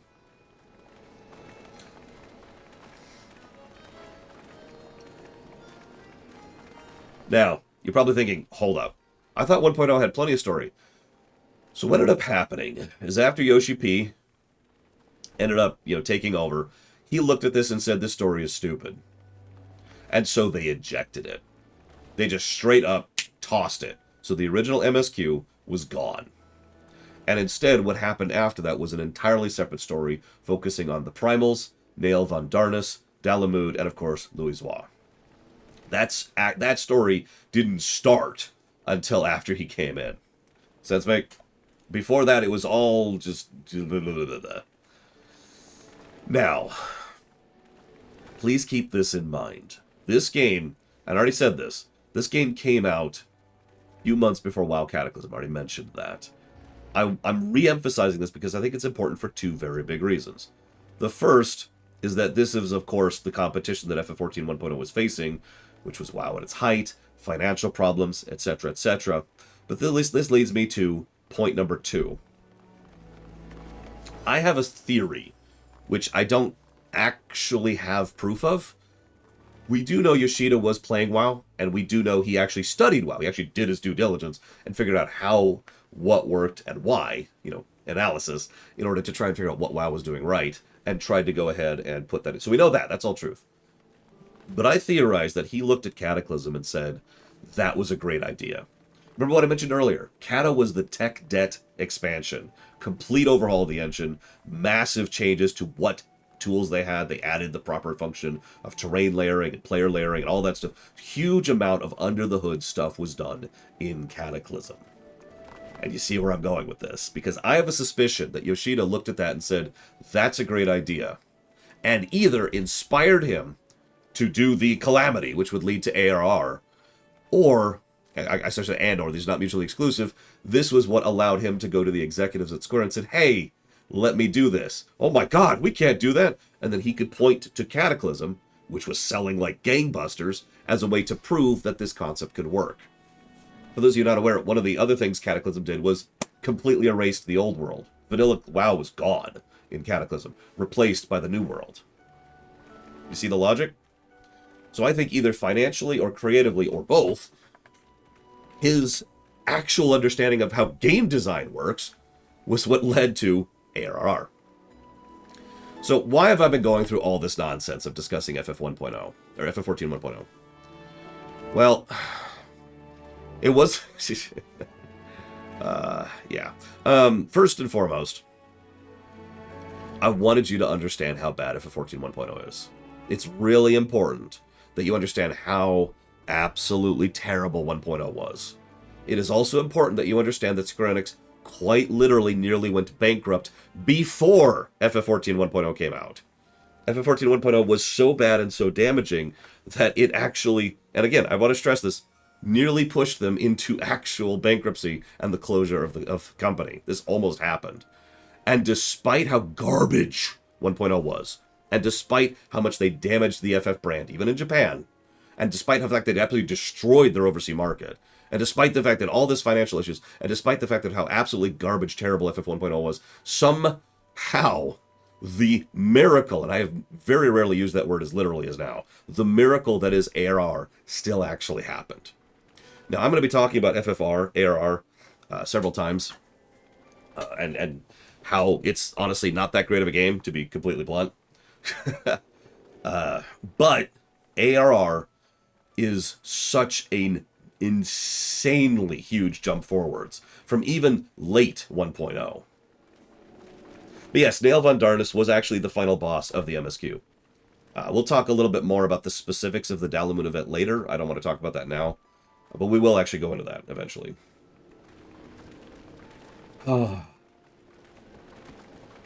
I should also mention one other thing, just as a personal aside. ARR faced some very dangerous competition. Ignoring all the other stuff that was going on at the time, let's just look at their biggest competitor.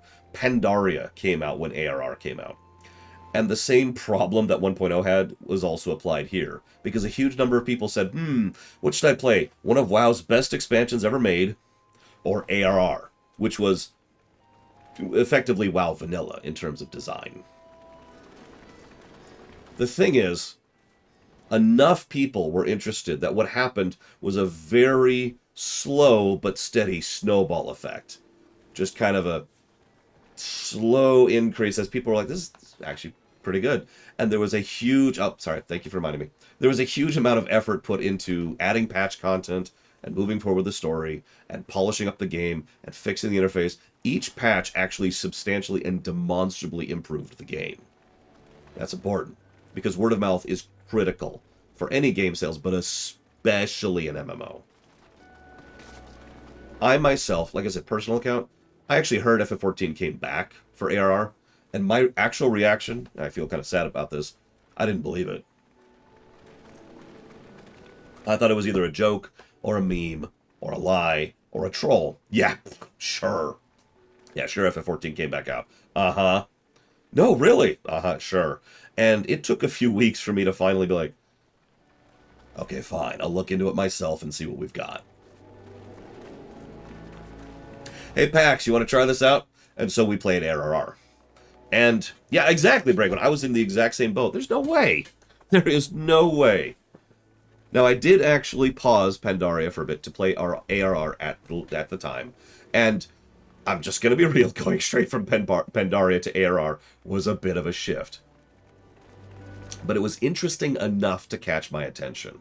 And from then on, I kind of kept an eye on FF14. And this is just my own personal thoughts on this. Hey, congrats, Gigapudding. Sorry. Oh, you're right over there. I see you. You're on the right side of my screen. I enjoyed FF14, but the thing is, I've always had, second-tier MMOs. MMOs that you just hop into every year or two to play for like a few weeks and then you walk out of them, right? I'm sure at least some of you know what I'm talking about there. Star Trek Online is kind of that way for me, Neverwinter, for those of you who remember that game even exists, is kind of that way. Lotro was that way for a long while. You just pop in, play the new content, and then pop back out. FF14 was like that for me for a very long time. Even through Heaven's Word, which was good, and Stormblood, which made me quit the game. We'll talk about that when we get there.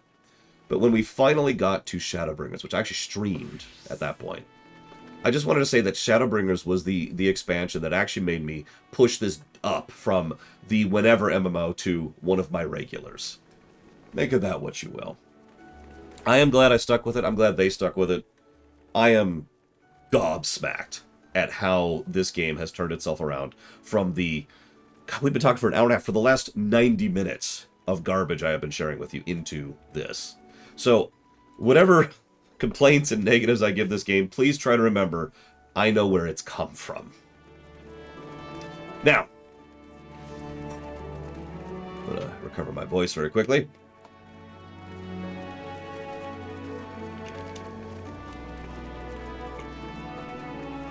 Now, to give all the negatives. You know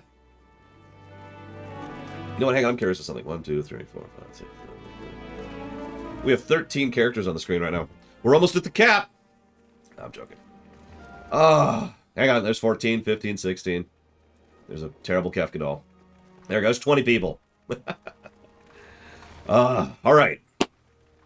So I've got a few places I want to start. I'm actually going to log out first, because the first thing I'm going to show you is a cinematic. This is what you got when you start it up. Right here.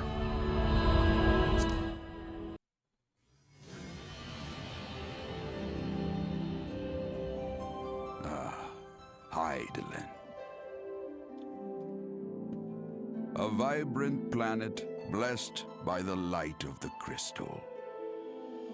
Amid azure seas, encompassing the westernmost of the 3 great continents, there lies a realm embraced by gods and forged by heroes. Her name, Eorzea. The annals of Eorzean history chart the rise of a succession of great civilizations, each one enjoying an age of peace, the Astral Eras.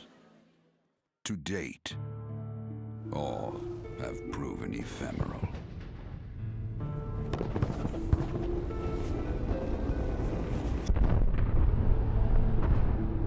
In the year 1572 of the sixth and most recent Astral Era, the Northern Empire of Garlemald amassed a great army at the heart of Eorzea, seeking dominion over all. Rising in desperate resistance, the forces of the Eorzean Alliance met their would-be conquerors in the field. Yet, even as the battle raged, the lesser moon, Galamond, was plucked from the heavens through imperial machination. From its core emerged the elder primal Bahamut, who unleashed his fury upon the realm.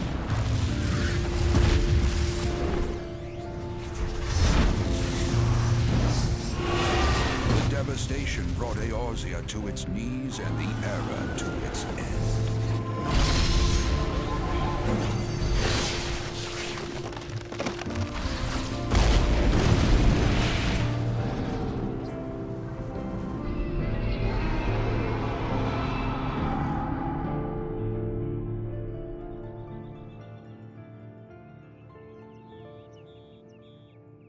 5 years have come and gone. The light of life still shines upon Eorzea. Man labors tirelessly to raise himself from the calamity's ruin. Thancred. The realm is forever changed, a stranger to him once more. Yet heedless of what lies ahead, he shall press on. Spurred by the promise of peace and prosperity. Amid this period of great change, an adventurer arrives in Eorzea, one whose tale is yet unwritten.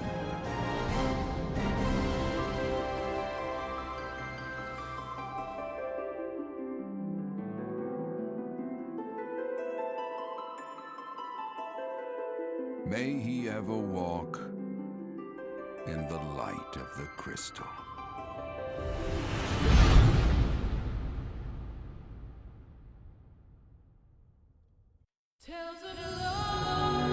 We're going to talk more details about what happened there later. I do want to re-emphasize that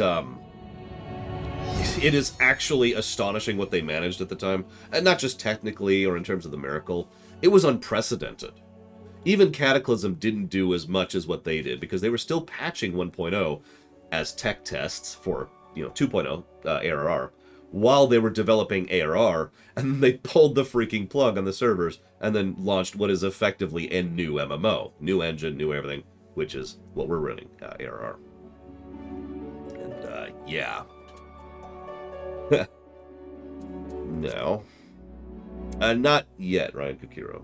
We've got other things to go through first. So, let's look at character creation, shall we? Of course, Dark to Enters. That's where some of the earlier stuff comes from. So, races. We've got the Humes, the Elvon. I don't even remember what some of their names are. Cat people, young, short people, big people, dragon people, cat people, and bunny people. Pick one. I don't care.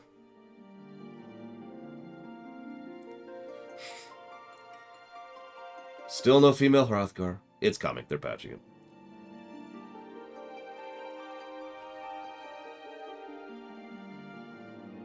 Yeah, we should make a poll. That's fair. We'll do that. Hang on. We get a poll going. Let me get a poll going.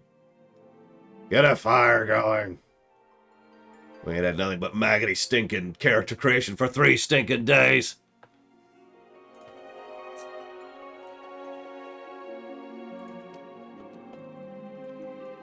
Go for it, Crazy Norse.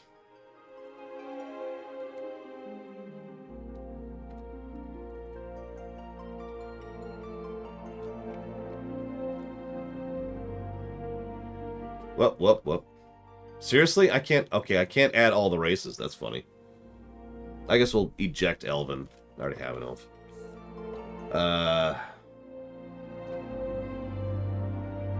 I have no idea, Dr. Winter, and don't care.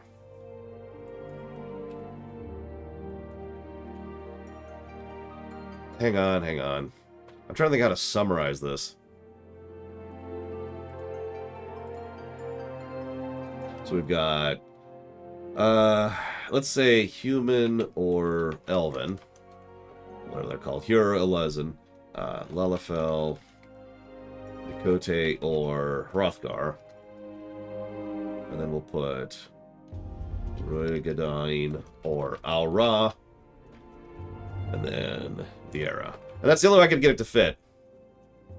Because it just doesn't let me have those options. Whatever. You're dumb. Twitch is dumb. You're not dumb. Pulls up. Here's a quick visual. There's our Hur. There's our Elazon. There's our Lalafells. There's our Mikote. There's our Rogadin. This is the dragon. That's Al-Ra. Hrothgar. Viera. And female versions. Viera. Well, let's just do it anyway. Hur. Elazon. Lalafell. Mikote. Rogadin. Al-Ra. No female Hrothgar. And Viera.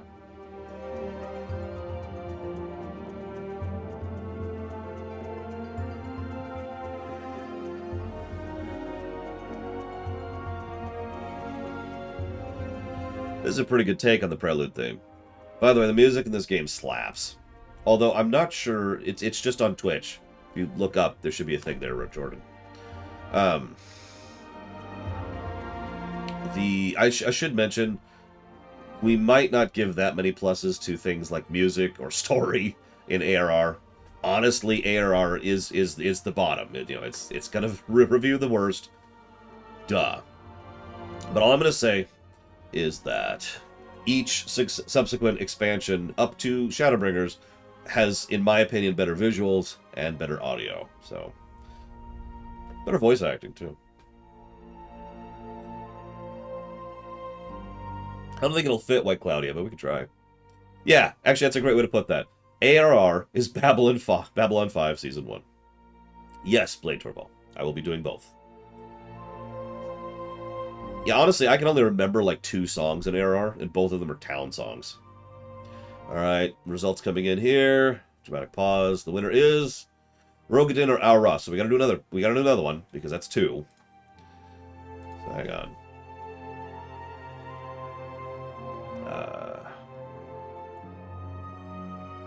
I have no idea, Chris. I'm the wrong person to ask that. No, they're adorable. But of these, I'd probably go with that. So, Al-Ra or Rogadin. Vote again to narrow this down. So that's going to be Al-Ra, which is that. Probably a guy, actually. And Rogadin, which is that. There's our 2 options. The big people. I don't know, Blade Turbo. Oh yeah, I should probably mention, this is a great time to talk about this. So, we're kind of establishing a little bit of precedence over the next few weeks.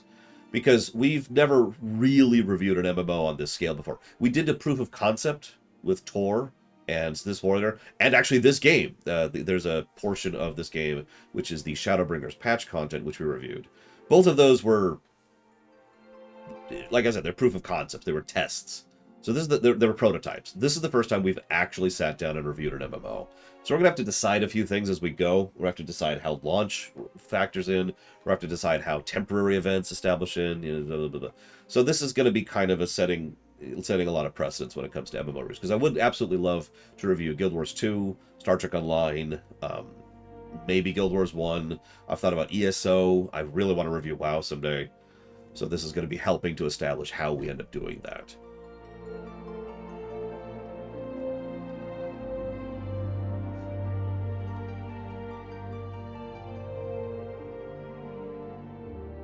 I think they're kind of cute.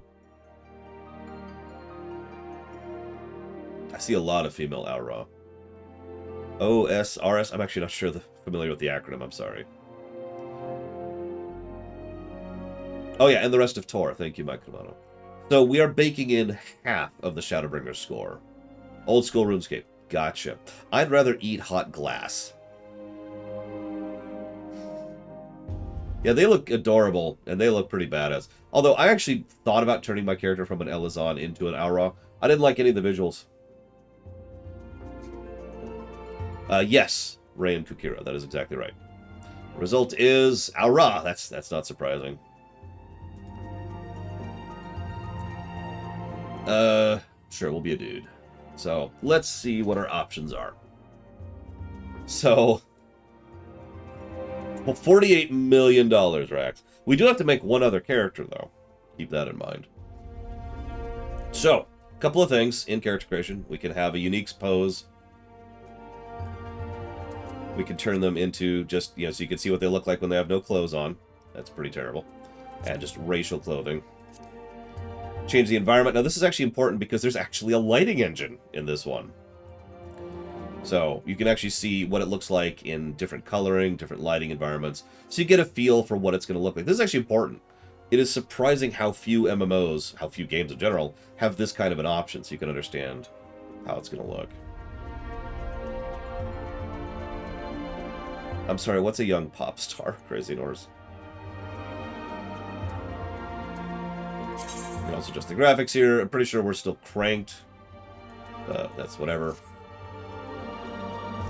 To my knowledge, we still don't know exactly FML word. Also true. Alright, so we're gonna go and be yes. There are starting attributes. Let's just be very clear. These do not matter. Your race, your class, as, to be perfectly blunt, it should be, is a cosmetic choice. Now, I know that's actually, believe it or not, that's a controversial opinion, and something that's been argued about over in WoW, for example, for literally years. A lot of people have been about whether or not there should be, whether or not race should have a substantial stat relevance. And that argument's been going back and forth for, again, years and years and years. But I think it should be cosmetic, my opinion. I think this should have nothing to do with your output, your capacity. I think that should be the stuff that's actually in the game itself, my opinion. But it does still mention this. There are no racial abilities in this game. There are scouting stats, which are barely different. Yeah, exactly, Lord Aramon. And yeah, exactly. The stat differences are about 5 points of difference when you have thousands. It's irrelevant.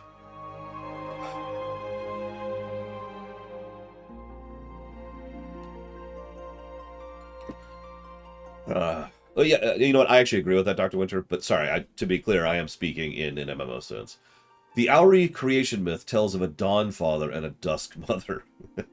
and a really awesome scene, whom all Aura are descended. The Rayan believe their veins run black with the blood of the former, their brilliant white scales, and iron will serving as proof of divine lineage. Unlike their sister clan, the Zaela, who bloodied the land with endless tribal conflict, the Rayan have embraced a life of tranquility and solitude, long abandoning the nomadic lifestyle of their ancestors to settle in the deep valleys of Othart's eastern reaches. Only on rare occasions will one emerge from the valley mist to seek adventures in realm afar.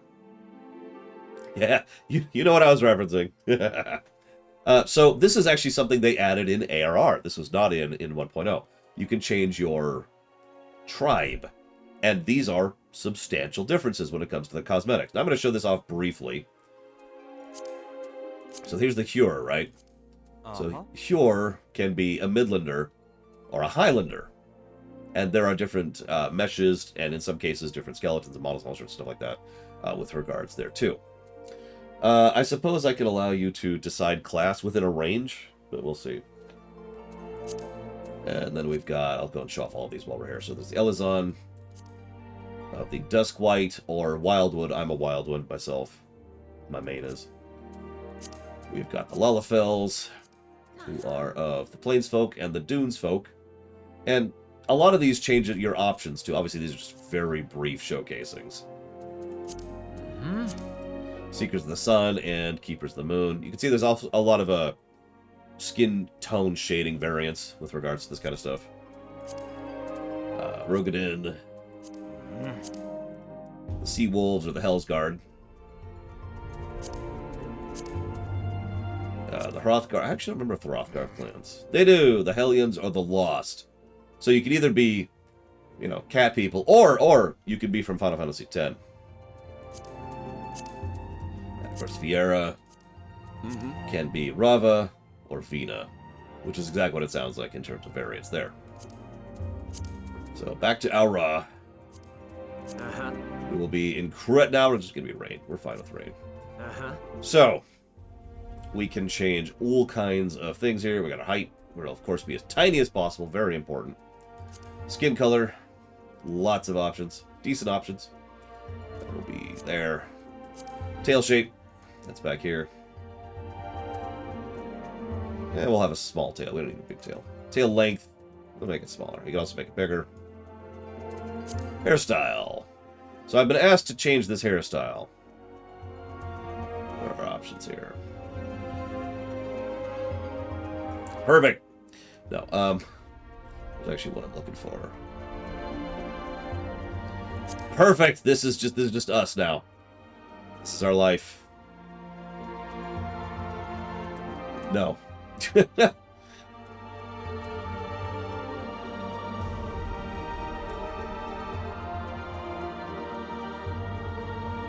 think that's the one. That looks like it. Yep, that's the one we're gonna go with. Yes, we are a hair gel character. So there are two, as with several MMOs, there's two colors there, so you can have like a shading. How much they show up depends on the colors, as is the usual. Let's go and do like a black to red kind of a thing. Faces are prefabs. Yeah, let's change this real quick. Let's get rid of that glare. There we go. So you can see that's the face changes. There are some things you can change about the faces, but you always start with a prefab. Actually, so this is actually the reason I didn't go with Aura, believe it or not. I didn't like the fact that they're all scally boys. Or like, whatever that is.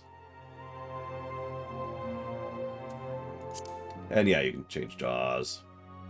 Change eye shape. Iris size, which is just terrifying. Eye color, very important. So we're going to go with red. There we go. Limbo ring, which you can add like that. Limbo ring color, we're going to go with red again. Eyebrows. Those all suck. Those all suck too. Aura are the worst. You can add or get rid of spikes, some of the scales on them. We'll get rid of that. And that, I think. There we go. You can add face paint. So what I'm feeling here, and there's a reason I'm kind of going through this whole thing, by the way. I'm not just doing this to showcase it. We need to review this. We need to decide how good of a character creator this is. Now, let's just start with this. This is not a 3 positive character creator. It's not a bad character creator, but this is nowhere near. I have seen so much more in terms of character creation options in Star Wars Galaxies. Never mind this, right? So, what are we thinking? Yeah, Black Desert is also just ludicrous in what it can allow you to do. Is really Elazon the least played race? That's funny. I made an Elazon, for those of you who know where that. Yeah, I'm leaning towards 1. I'm not sure I would go towards 2. I feel like, and I hate to once again bring up WoW, but I think WoW as of now would actually get 2. It didn't used to. In Shadowlands, WoW actually added a fairly large amount of additional customization, which really helped. I actually went through, no joke, I actually went through in Shadowlands and changed the appearance of every single one of my characters because of all the new options they added. It was pretty awesome. But in terms of this, I think we're going with 1 positive. I think that's cool. I do think it's a decent character creator. I'm with it. I'm with it. Yeah, no, WoW back in the day might not even be 1 positive. They had very little care. All of WoW's appearance customization used to be just in the gear. That's funny. I don't like any of those. Voice really doesn't matter. So, yes, confirm. No, do not save appearance data. What is today? Today is the 11th. There we go. Uh-huh. Doesn't matter. Like this, does this ever affect anything? Because I don't think it does. Let's see, we got war, love, knowledge, fate, navigation, travelers, industry, destruction, inquiry, commerce, abundance, and time. Let's go with commerce. That sounds like a good one. Uh-huh. So, class. We're gonna go with someone who doesn't start in Ul'dah. I'm cool with starting in Limsa Lominsa or in Gridania first. It actually doesn't matter to me. But we're doing one, and then we're doing the other. And then we'll be doing Ul'dah and going forwards with our main, thanks to New Game Plus. So if you're wondering about the structure here. So, we can start off... Yeah, so you can pick anything other than Gladiator, Pugilist, or Thermitage. So we can be an Arcanist, we can be a Conjurer, so that's a healer, I think, and that's a Black Mage, I think. No, wait, it's Conjurer? Black Mage? No, Thermitage is Black Mage. Right. Real quick aside. I hate Black Mages in this game. It's the only class I don't enjoy playing. The only one. When I first started this game, I started off as a Black Mage. And I'm not the only one. Because it's a Final Fantasy game, right? Of course you'd play as a Black Mage. Right? Like, there's just a logic to that. I gave up on Black Mage extremely early on and switched to Paladin. Which was also kind of crap, honestly, back in the day, but whatever. And by Paladin, I mean Gladiator, but you get the idea. Anyways. Moving on. So, let me see. So we've got, let's just do the Limsa classes. Let's just do Limsa first. So we've got Marauder. What is that? Marauder and Arcanist. Is that it? That doesn't feel right. What am I missing? I guess that is it. Someone check me. Is it just 2 classes for Limsa? Ah, okay. Yeah. All right, so let's set up another poll real quick. Or we can just flip. Where is the poll thing? There it is. Hey, Twitch, make a better poll interface. Marauder, which is a tank, for those of you not aware. I'll put it in the poll, too. Or a, whatever that was. I think it was a Conjurer? No, it's a Arcanist, my bad. Which I believe is Scholar / Summoner, right? Oh, I feel terrible, Walker. I feel awful.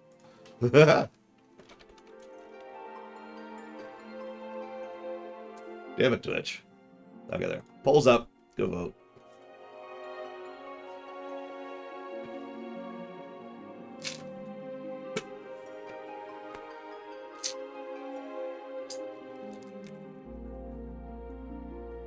I need to stay hydrated today, especially. Tell you what, during the lunch break, I'm just gonna lay down. Maybe eat something.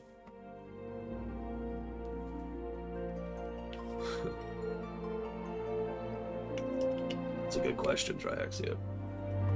I hope it was worth it. I really wanted to go through 1.0. Not just to emphasize how bad it was, like I said. You really need to understand the miracle that was ARR. ARR. It's absolutely gobsmacking how much better ARR, even at launch, was compared to 1.0. All I'm going to say about Summoner's story arc, in a positive light, doink. Best solo starter classes? That's a good question, actually. I'm not actually sure anymore, to be completely honest with you. But I would say, so Warrior is eventually pretty good.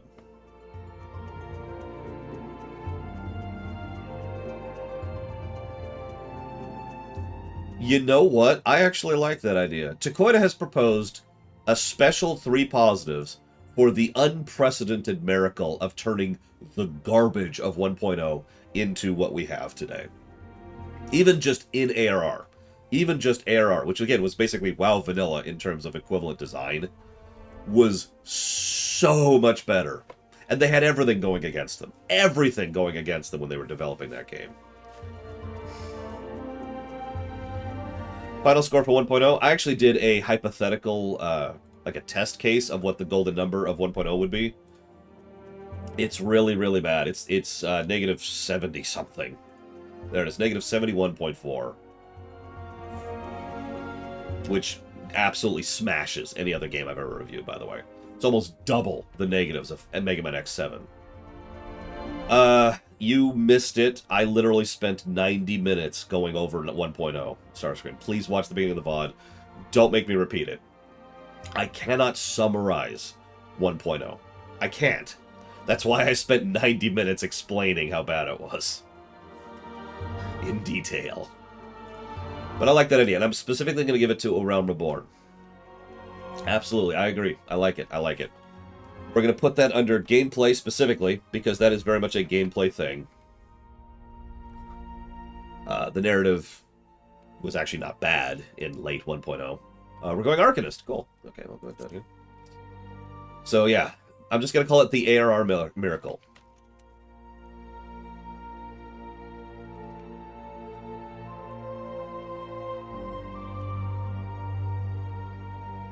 I have, Rain Cuckoo. I've read, researched, found interviews, and watched plenty of things to set myself up for this run. I'm going to miss stuff. I don't know everything by heart. That's why this is a pseudo-lore run.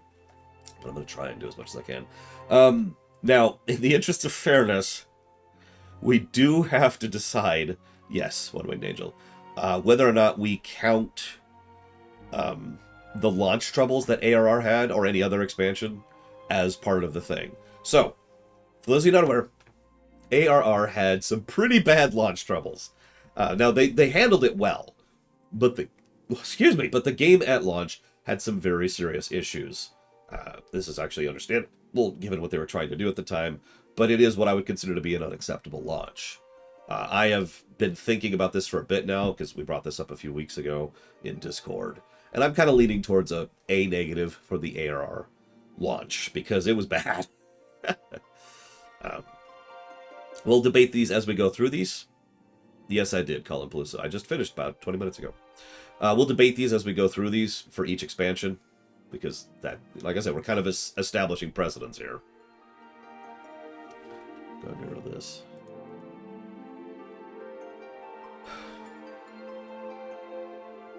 Yeah, we'll have to talk about Raban Extreme when we get there, too. That was Stormblood, I think? Endwalker is one we might not give a negative to. We'll debate that when we get there, though. Yep, it was. Yep, okay, it was Stormblood. I was right. So, yeah, negative to gameplay.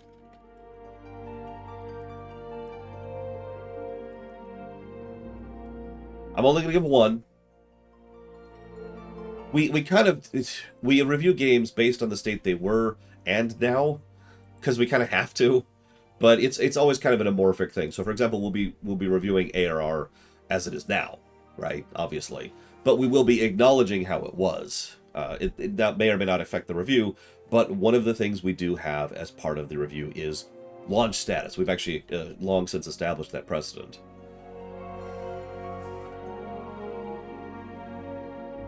I'm sorry. What do you mean, Maladol? Oh yeah, I gotta get this updated. So, actually, I've been debating if I even want to put the HUD up here for pluses and minuses, because this is gonna be all over the place. Like, we already have some pluses and minuses established for Shadowbringers. I'm gonna have to actually do some due diligence on looking up some stuff for that. But, anyways. Gotcha. So, all games are scored on the same scale. However, MMOs are such a different beast. I don't know if you've seen the website lately, but the review page actually has a completely separate table down here just for MMOs. Because the intent is, while we're using the same overall system, you really should only review 14 alongside Tor, alongside WoW, etc., right? So you can, if you want, go ahead and compare the golden number between these games and the other ones. But I feel like because of the nature of the beast, these ones should be in their own table, and they are. Does that make sense? Hang on, Walker just asked a question. That reminds me that I haven't had the bot up this whole time. Give me 1 second.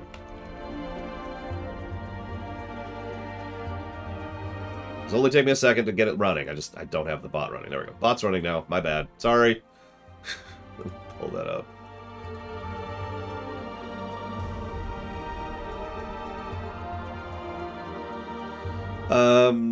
Yes, offshore Twitch account. Oh, by the way, thank you for pointing out I forgot to put the didn't complete thing. I actually do that normally. I just had completely forgotten to. That's on me. I'm sorry, Magister. That's on me. I apologize. Okay, so yes, gameplays. So there's the ARR Miracle, and there's character creation, and there's ARR's launch.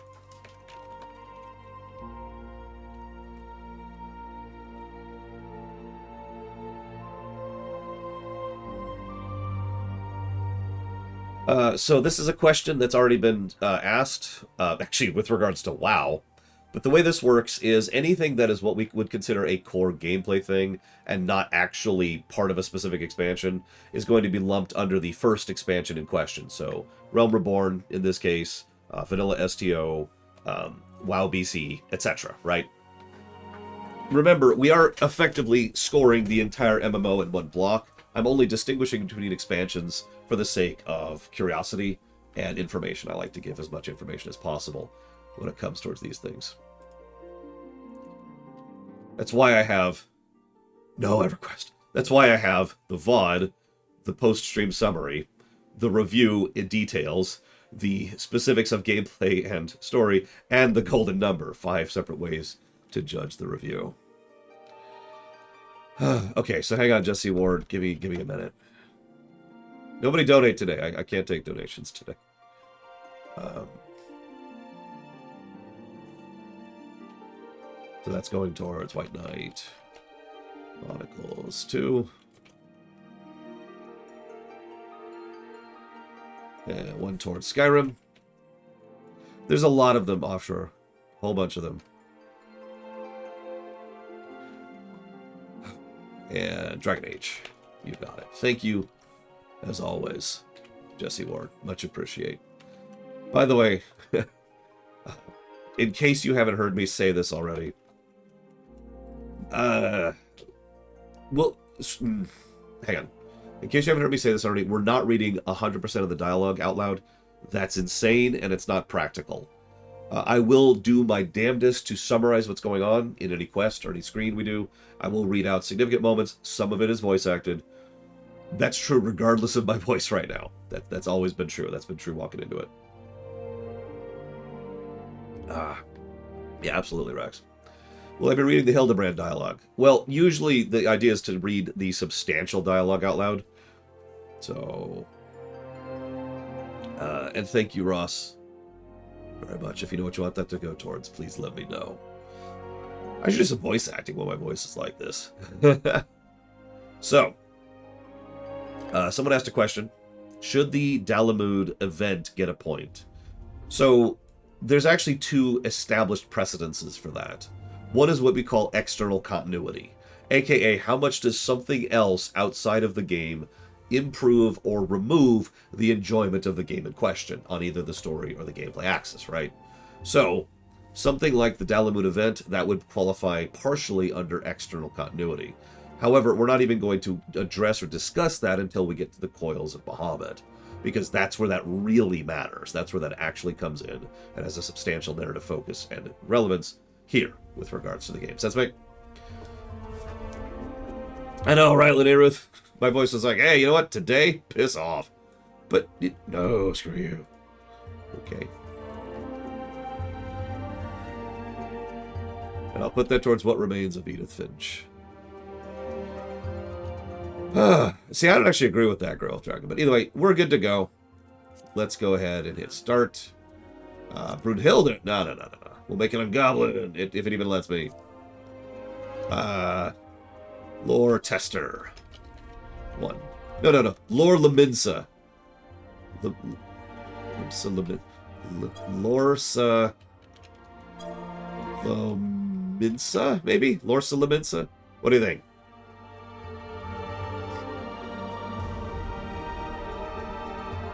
Lormsa Lemensa. We can do that. Lormsa Lemensa. I like that. Lormsa Lemensa. Let's do it. If it lets me.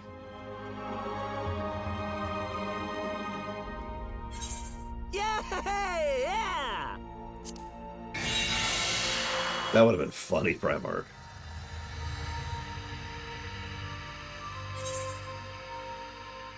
Yeah, I gotta win the queue.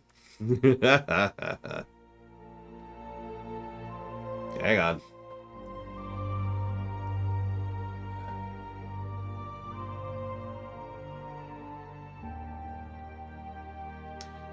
Yeah, I know, Maverick. Watch, it'll go away exactly as fast as the earlier one did.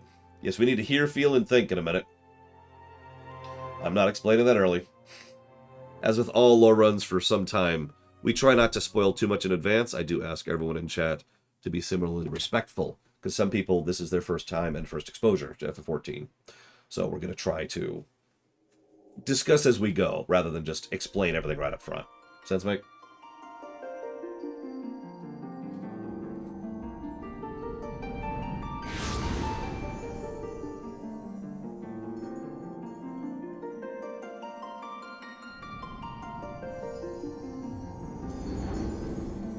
Yeah, if you spoil Endwalker, my mods will ban the crap out of you. I have not played Endwalker, as a reminder. Here.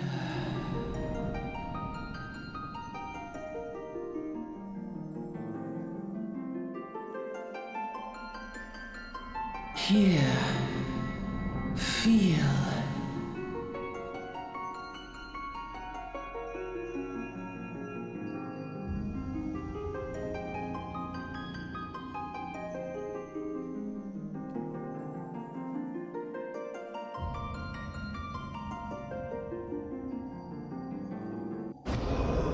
Oh god, it's Lavos! Sorry.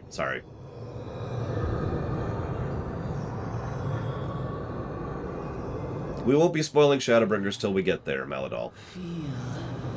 Think. That's how we go. That's how we work.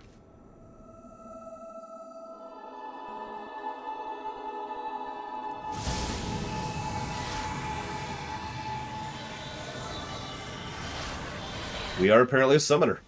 I can tell because we have a dorky horn.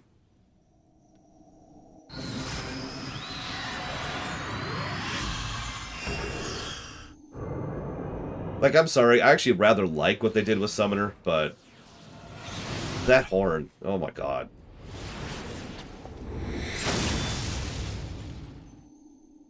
So, anyways, don't think too much about anything that just happened.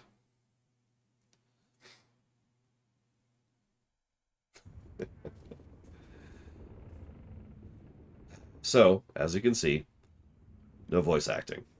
Now, I would like to posit something about this. Now, we may or may not give a negative for this, but there is a weirdly large amount of this game that is not voice acted. Now, we can debate this. In fact, there's a lot of different ways we can take this and think about this and all that fun stuff. But the fact of the matter is, there's a weirdly large amount of this game that is not voice acted. We also have a bit thing. There we go.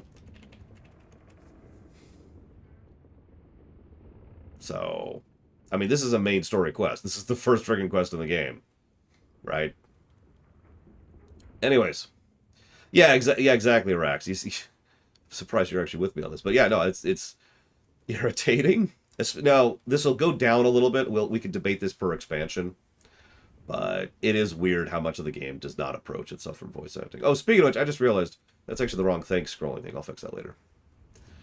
Real quick. Robostall. People are just... Why are you donating? Stop donating. Stop it. I can't even bow right now. It hurts too much. Thank you, Robostall. I will put that towards AC Valhalla.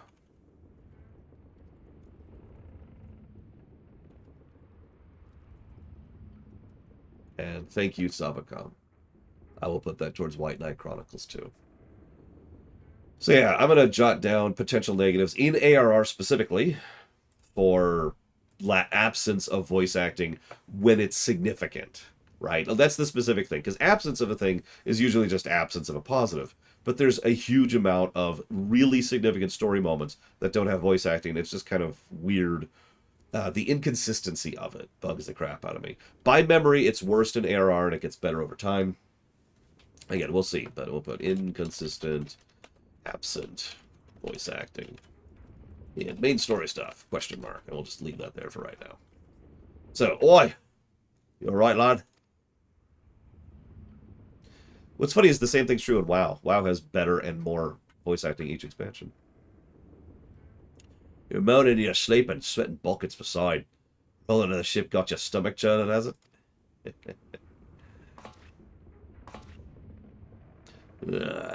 Don't seem like seasickness now I look at you.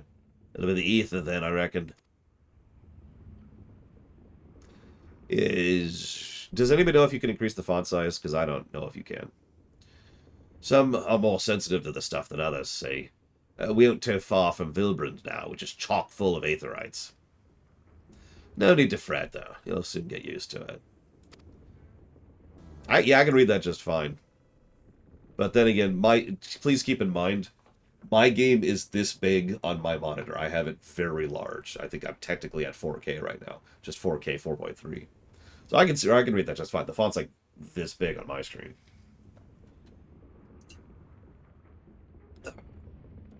Hang on. God almighty, Jesse Ward, stop it!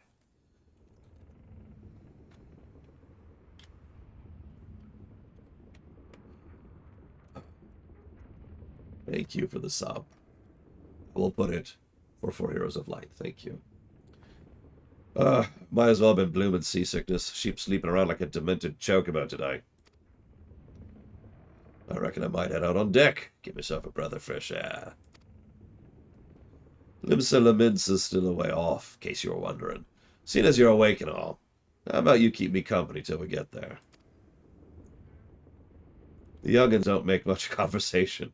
Hey, it's 2 young sisters. Oh, the localization is absolutely going to be a positive. The localization team deserves a freaking medal. Not just for the quantity of text, but they bother to actually vary up dialect and sentence structure based on where they're from, you know, stuff like that. It's really good localization. So we're going to jot that down as a potential positive here. Localization, question mark. Hang on, oops, what did you just say? Any road, Brennan's the name, and Pedlin's my trade. Yeah, some of this I'm not even going to try to read out loud, like the goblin speak. Don't make me try to say goblin speak. Oh, I know, Meladol. That's another one I'm not even going to try. The Rogues Guild.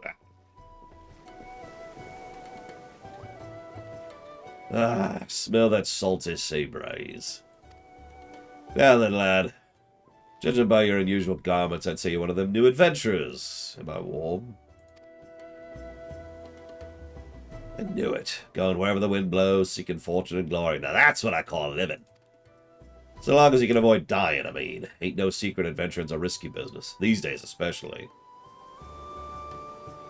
What was it that first attracted you to it? Power. Power? As in power to do good? Like protecting the weak, fighting for what's right? I thought that's what you meant. Well, adventurers do get up to a lot of fighting, that's for sure. You'll never be short of a chance to polish your warcraft. In the adventuring business. Once we make port, you'd best sign up to the Adventurers Guild. They'll set you on the right path. Wouldn't hurt to join a guild neither. Limsa's home to a few, so if you fancy learning how to swing an axe or even sling a spell, you should think about seeking one out. Just remember, though, more important things than fortune and glory, such as breathing. Ain't no profit in being dead, that's a fact.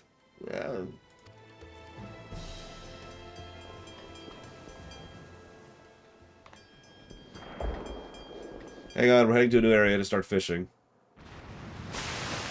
Ah! I'm probably going to jot down a positive at some point for camera usage. Pirate colors, ships off the starboard bow. Pirates! Bloody hell. Have you no sense? Get below!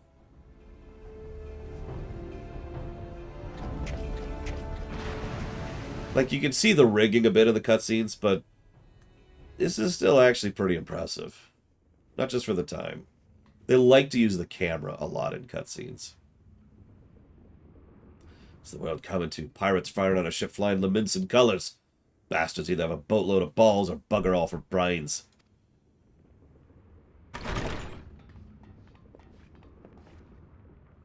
You can rest easy, friends. We made it out of cannon range, and no buccaneer's bark will catch this mighty temptress when the wind catches her sails. Ah, it was too bleeding close. Glad one of us kept his head on his shoulders. I reckon I'd have lost mine otherwise. If the pirates gave up chase, we must be close to port. Let's head up on deck, have us a look, shall we?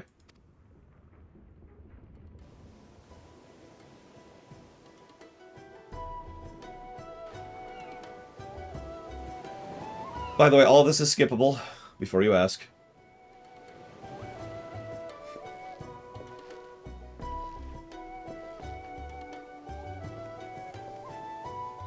By the by, was your first trip to Limsa Lominsa? Yeah. Well, no, but yeah. I only existed 5 minutes ago. Is it? Well then, let's let this journey itinerant tell you the ins and outs of your destination. Ahem. Limsa Lominsa prides itself on being Eorzea's foremost naval power. Not too long ago, the place was ruled by pirates, but thanks to the current admiral's civilizing influence, the city-state can almost pass for a respectable nation. You'd never guess she was once a rum-swilling buccaneer herself. Of course, most folk ain't so quick to change, and with a town full of liberty-loving ruffians, you can imagine how many naysayers and troublemakers she's got to deal with. Like the pirates who took a fancy to us just now. If that were bad enough, I heard the Sahagin are raiding the coast just as bold as you please. Them are the sea-dwelling beastmen the locals call fishbacks, in case you didn't know.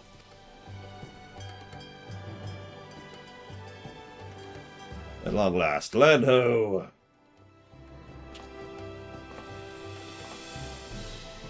Behold Limsa Lominsa, a nation blessed by the ocean's bounty and beloved of Limland, goddess of navigation.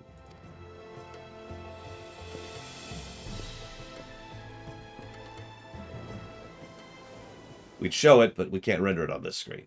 So we'll switch screens and do a loading screen, and then we'll show it. On a windswept isle in the southwestern corner of the realm, amidst the roiling waves of the Rotano Sea, lies the maritime city-state of Limsa Lominsa.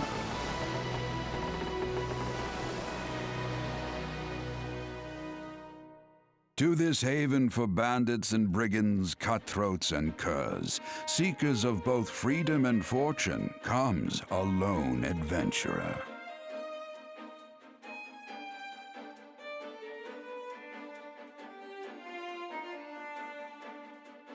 Lone yet not alone, for the hero's arrival has drawn the gaze of the nation's patron deity, Limlane.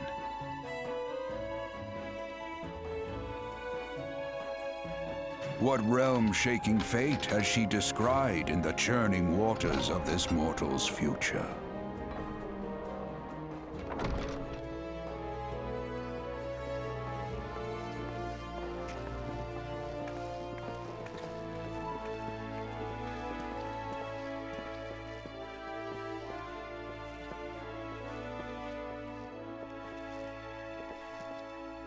That's where we part ways, son. Off to the market. By the way, reminder, we made our height minimum on this particular character. I'm off to the markets to deliver me wares, and it's off to the high road for me. Here, I want you to have this, by way of saving my ass. Thanks for saving my ass earlier.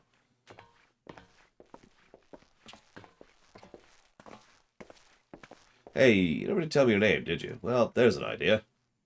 Become the sort of storied personage I can brag about having met, and I'll consider a squire. And we'll never see him again. The end. You don't like contrast, Chrysler? Through peril and hardship, discovery and triumph, may the navigator guide this brave soul on his life's voyage. Till sea swallows all. And then the sea goes.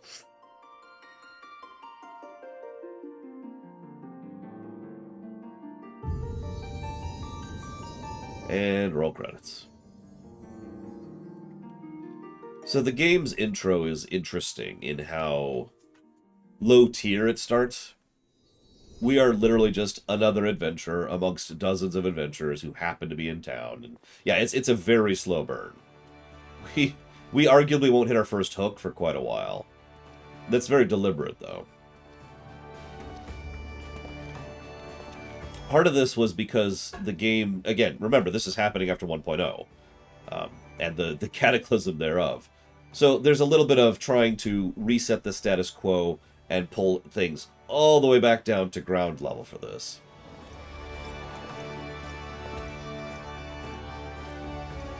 You there.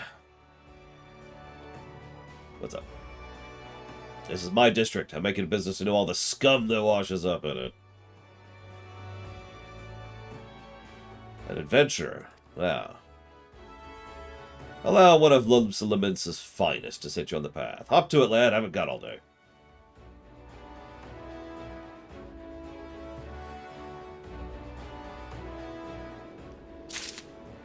Welcome to Limsa, a bus... Oh, God! Default Yui! A bustling city-state filled with scoundrels and brigands, and the rough-cut diamond of the Rotano Sea. Please select the control scheme. Do not make me use a gamepad. I would rather die. Here's how to navigate. You can also open up the play guide in your default browser. We will not be doing that, of course. So yeah, how do we make the text bubble bigger? Let's see here. Here we go. No, that's that. Oh, well, okay. Oh, God, right. So, we're actually not going to be playing with my intended playstyle because this is such a short thing, so just gonna live with terrible controls for a bit, which is okay. We'll just live with it. It's cool. So I suppose it's a good time to mention that this game does not have an easy method of having account-based options. The process by which you would be able to copy someone's settings to another character is a pain in the ass. Just to say that as absolutely bluntly as I can. I'm not even going to bother. So we're just going to go with it. Now, this is actually weird. Is this... Yeah, this isn't a blue quest. Wild. Whatever. Yep. So, okay. Here's our default quest window. To be recognized. There's a lot of puns in these.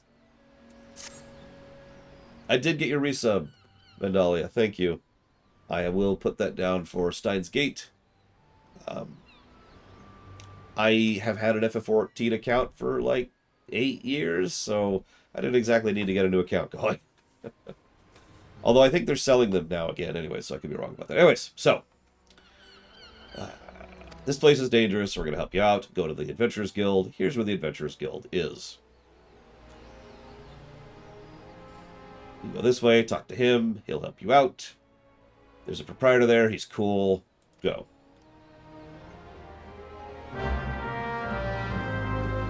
Okay, so hang on. Scale window. There you go. Ah, that is huge. That's like this big on my screen, just for perspective. I hope that's more readable.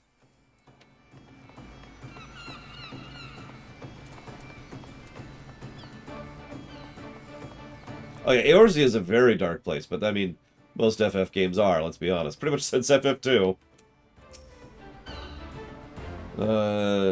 Yes. Hey look, it took us less than 2 minutes to use an elevator.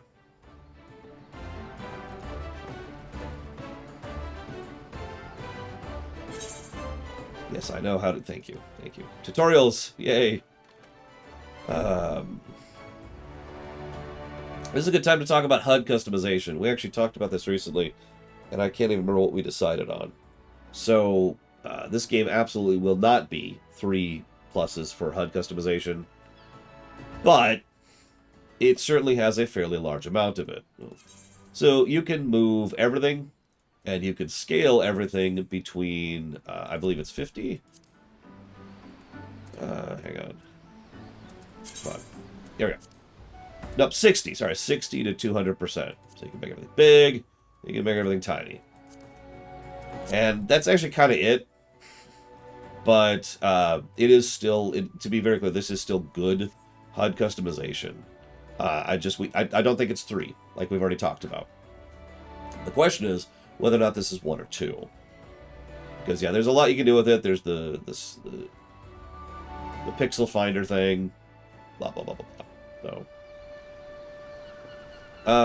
you know, honestly, I can't remember right now, Mike D'Amato.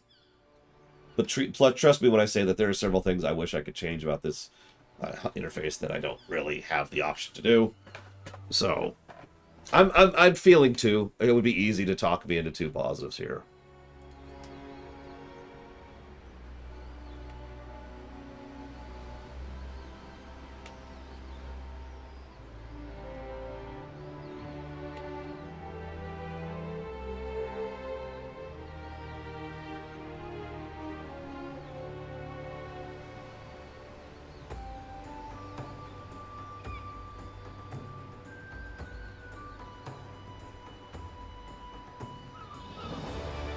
So 2 to that. Absolutely. Done. Something that we're going to have to debate is... that person's name is Sidojbi. Anyways, we're going to have to debate a little bit of Lindblom effect and whether or not there's going to be NPC set dressing and doodads and all that stuff. Now, I'm going to go ahead and be honest. I think that a lot of the ARR areas, including the one we're in right now, are a little bit threadbare. Feel a little bit PS2-y, you know? Obviously, the textures are fine. We've got acceptable brickwork. But, I mean, it's just this giant, big, empty room with, you know, what, like 10 NPCs total in it? We'll debate that as we go. Isn't what that really is going to boil down to. Let's join a guild.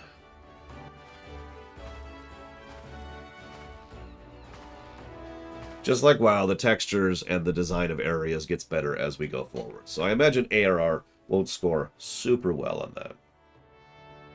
Greetings to you, lad. What'll it be? Oh, you're not here for a drink, are you? You're here for adventuring. The name's Batteron, and this is... I can't read that. This is the most hospitable of hostelries. Like I said, I love the localization. I really do. It's a little hard to read out loud right now. Yeah, but players don't count, Blade Turbo. Oh, God. Hang on a second.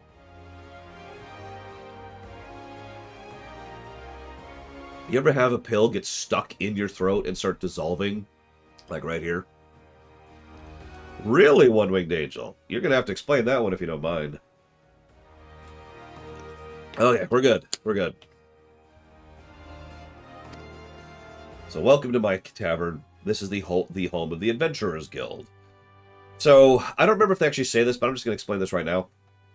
There is, once upon a time, before 1.0, narratively speaking, the 3 city-states primarily utilized mercenaries.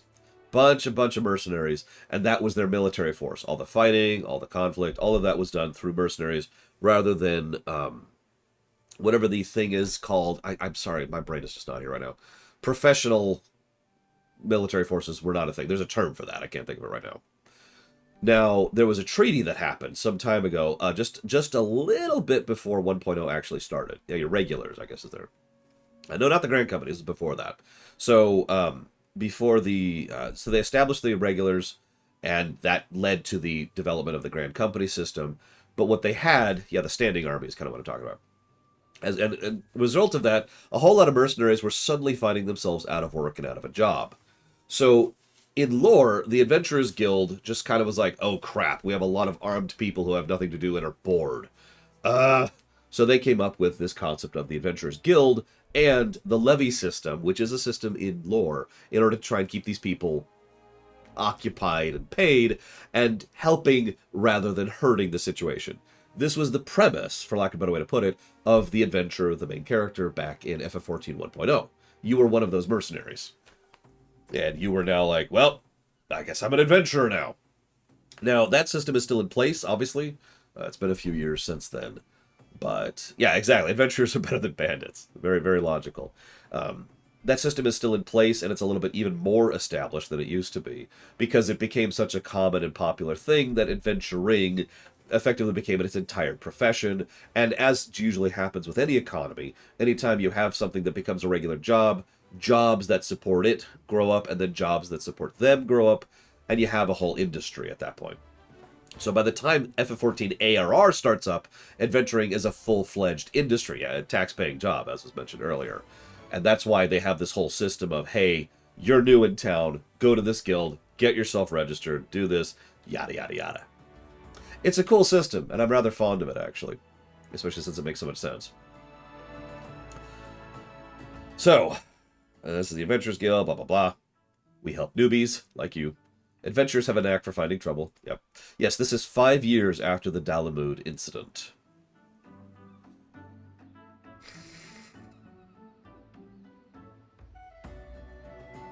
On account, there's trouble wherever you look. If you manage to steer out of the fishbacks, the Sahagin, and the kobolds, the pirates on the inside will get you as well. That's the second or third time they've mentioned pirate issues here. And that's going to be a recurring trend of the Limsa Lominsa internal system. So, for those of you not aware, each of the 3 city-states have their own story arc up to a certain point. And each of them is very, very focused on local issues. There's some Beast Tribe stuff, there's some Garlemald stuff, but really, they've got their own personal issue. And in this case, the pirates are one of the big focuses here, obviously, because these didn't used to be pirates. We've got a little bit of a Pirate Republic thing going on. Anyways. Yeah, I was going to say, there's 3 quests that are named, it's probably not pirates, it's probably pirates, and it's definitely pirates, respectively. Anyways. So, this town seems peaceful at a glance, but look again and you'll see people living in fear of what tomorrow might bring. Who can blame them after everything that happened? Eorzea took a bloody blow during the Calamity, that's what they call the Dalamud incident. But our homes weren't the only things that got wiped off the face of existence by that thrice-damned bastard of a dragon. It took our memories, too, and no one's been able to explain it in a way that makes an ounce of sense. So, this actually weirded me out a little bit when I was going through this the first time. Please keep in mind that a lot of FF14 ARR's initial story arc was specifically designed for the people who had already been playing 1.0, or rather 1.25 or whatever they're up to. So, a lot of the initial quests are going to very directly touch upon the events of 1.0, so it's going to come up a lot. Which of the intro eras is my favorite? Well, I guess we'll decide that as we're going, Spinobi. I haven't played the other 2 in quite a while. And yeah, the story arc actually changes if you're playing on a vet account. I very technically had a vet account, but this is actually my 3rd account, the one I'm playing on right now. So, anyways. So they lost their memories. None of the folks that live to see the tale agree on how it goes. It's all foggy, like recollections from a hard night on ale. You can imagine people might fear the future if they can't recall the past. There's one thing we all remember. A group of adventurers laid down their lives to drag Eorzea back from the brink when she was bound for the abyss. But I remember... Well, I say remember. Truth is, we haven't forgotten what they did, but we can't remember their names. I won't even let us picture their faces. It's like staring at a gull flying in front of the sun. So anyways, we call these people the Warriors of Light. If Limsa's ever going to put this time of darkness behind it, it's going to need adventurers to help banish the fear, and it's going to need new heroes like the ones we lost. Maybe one day we'll be one of them. You'll be one of them. No, I won't. So, join us. This has all been a recruitment speech, by the way, if you're paying attention.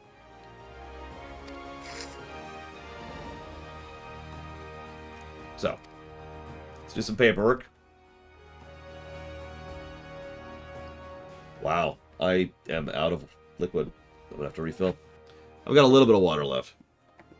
Lominsa. Fine name it is. No, it's not. We're now legally part of the Adventurers Guild. You there, adventurer. You sailed in on the last ship, right? Yes. Why? The captain reported being attacked by a pirate vessel, and several witnesses have testified independently that a passenger matching your description went out on deck mere moments before the incident took place. Sending your friends signals, were you? Hold on a moment there, officer. You got the wrong bloke. This fine, upstanding gent is my dear departed grandma's sister's, niece's, cousin's closest companion. The lad wouldn't be caught dead fraternizing with such unsavory elements. Is that right? You're surely aware of recent kidnappings. Respectfully, then, we cannot be too trusting of outsiders at a time when the loyalty of even our closest friends is in doubt. Ah, you make a good point there. Very wise. You needn't worry, though. I keep one eye open at all times, and two more often than not. Now, sir, what say you to a tankard of the finest ale, before you return to your duties? Not a watered-down cup of piss like last time, I should hope.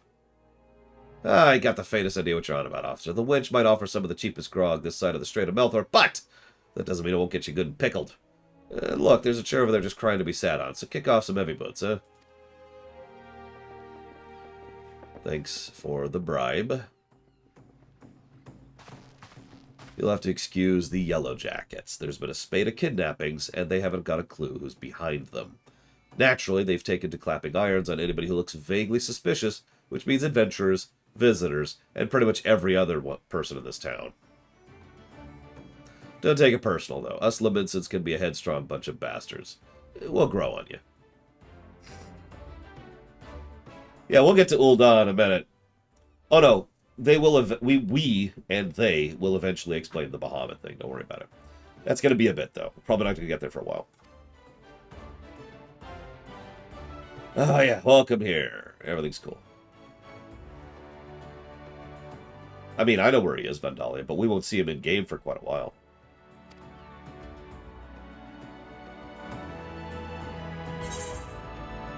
Complete quest.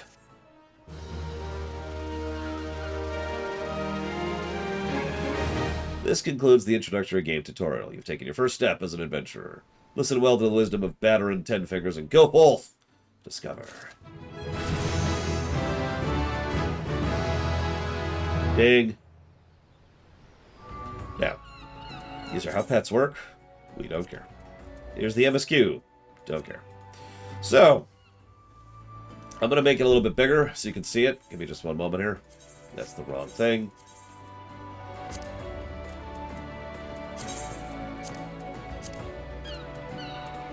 And let's... Okay, good. So, see that in the upper left? This is something that WoW finally got a... I love this, by the way. WoW took until Shadowlands, well, arguably BFA, but until Shadowlands to really implement this concept. That is our main story quest. The way this works, this is actually really cool. The way this works is up here, we have a button that just pulls up a thing saying, hey, there's our next step in the main story quest. And you can just go right to it. Also, your next class quest, which is that one right there. And there's our Arcanist quest right over there. We're actually not going to do the Arcanist quest right now because we're going to do that as a separate thing. We're just going to focus on the MSQ for the initial two characters.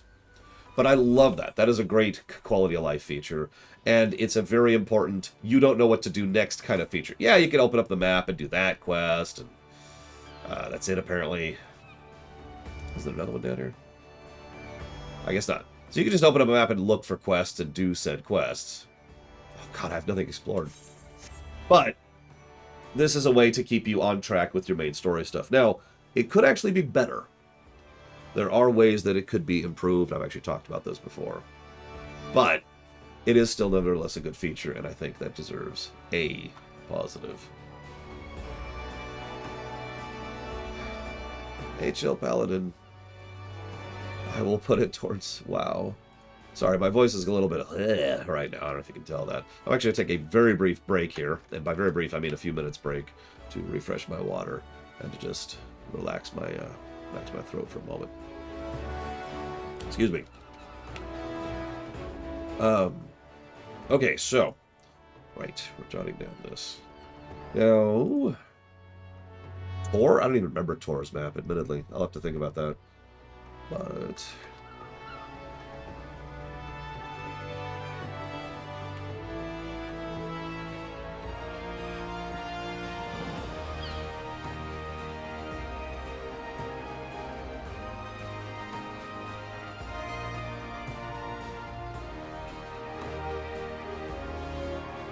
I'm not a super big fan of the map. I mean, you get used to it after a while. My biggest complaint about the map is the specific interface interactions are just kind of weird. But it's serviceable. There's stuff that it works for. Oh, do I actually have... I actually have Idleshire's map. That's funny. I do like how it actually has freaking icons. So that's nice. But yes, the teleport map. Yeah, let's show that off real quick. That's not... where am I? Where am I? Okay. So, this is a recent, as of just last year. This is the most recent. Hang on. I'm being forced to do the MSQ. Give me a minute.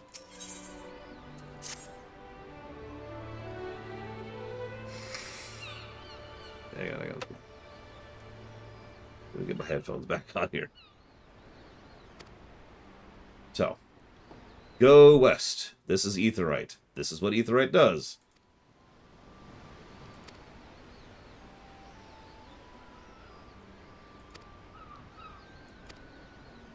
This is the Tour of Town quest. We've talked about these kind of quests a lot when we're doing the WoW lore run, because every major town in WoW has a There's the Town quest.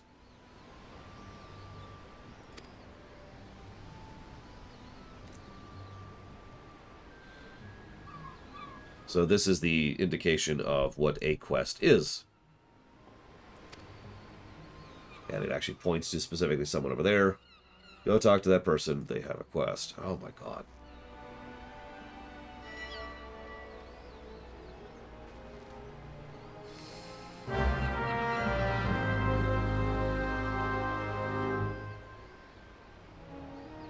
To leave the Drowning Wench, you must accept the quest, making a name by speaking with India. Yep. Tutorial. So we have to actually go get this quest to progress. Here's the main menu. So, okay. I feel like we've already given this negative. Let me double check here. I like this game a lot. Its options are bizarre.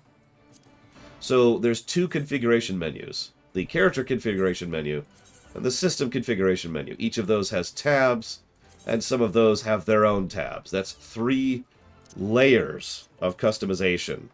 Finding a specific option usually involves Googling it to figure out where it is. It's not great.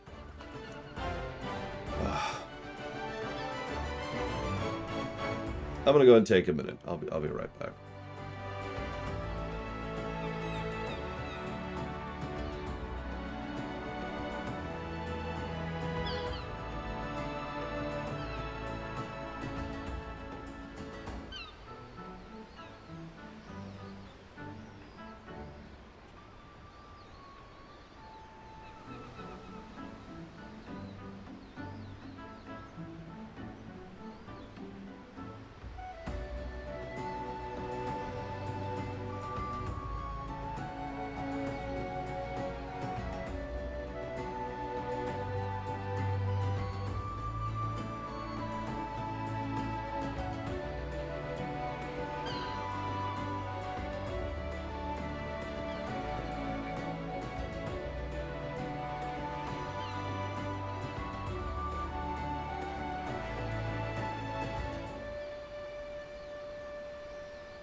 You know, I should probably actually bring my drink back.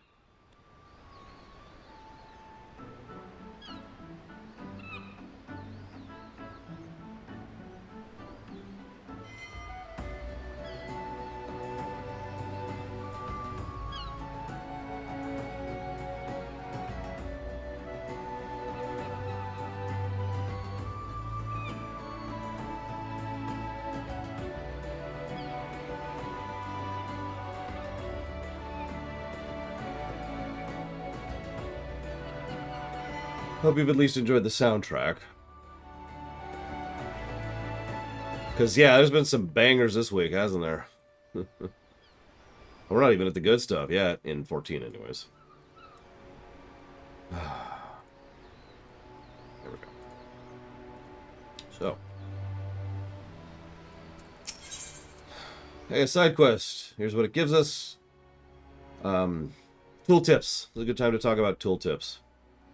So we've got the item, the categorization of the item, the icon, the recast, the specific effect it has, a little bit of lore, how much you can sell it, how much you can buy it for, how much you can sell it for, how many of it you have total in your inventory, and that's it actually. But it's actually a pretty decent tooltip system. We'll talk a little bit more about tooltips when we get to our main character though, just something to keep in mind. So, look at this, shiny new adventure. Listen close, lad. I've got some information that might help put you on the map here in Limsa. I was passing through Bulwark Hall not long ago, and I saw a bunch of herbs just scattered on the ground. Now, I'm not entirely certain, but I think they might have been black market wares known as dream flowers. Limsa Laminsa is a busy port, and not all the merchants that blow in or across the strait are above board, you know what I mean?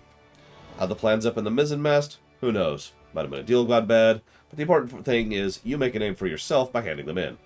Speak to this person, look to the first floor, go find the thing, do the stuff.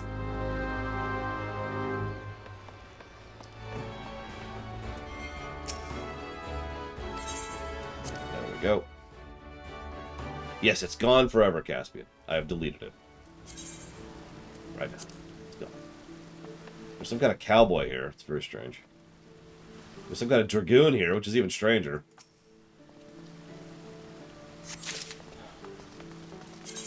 Oh my god, yes, I know what a sanctuary is. Sure. I mean, I'm gonna delete this character, but sure. At least I can see chat. Cool. But here's the guild bank. Here's the guild crest. Here's the guild actions. Here's the guild housing. There we go. Backlight. So here's the deal. We're going to go ahead and finish this quest and maybe like one other.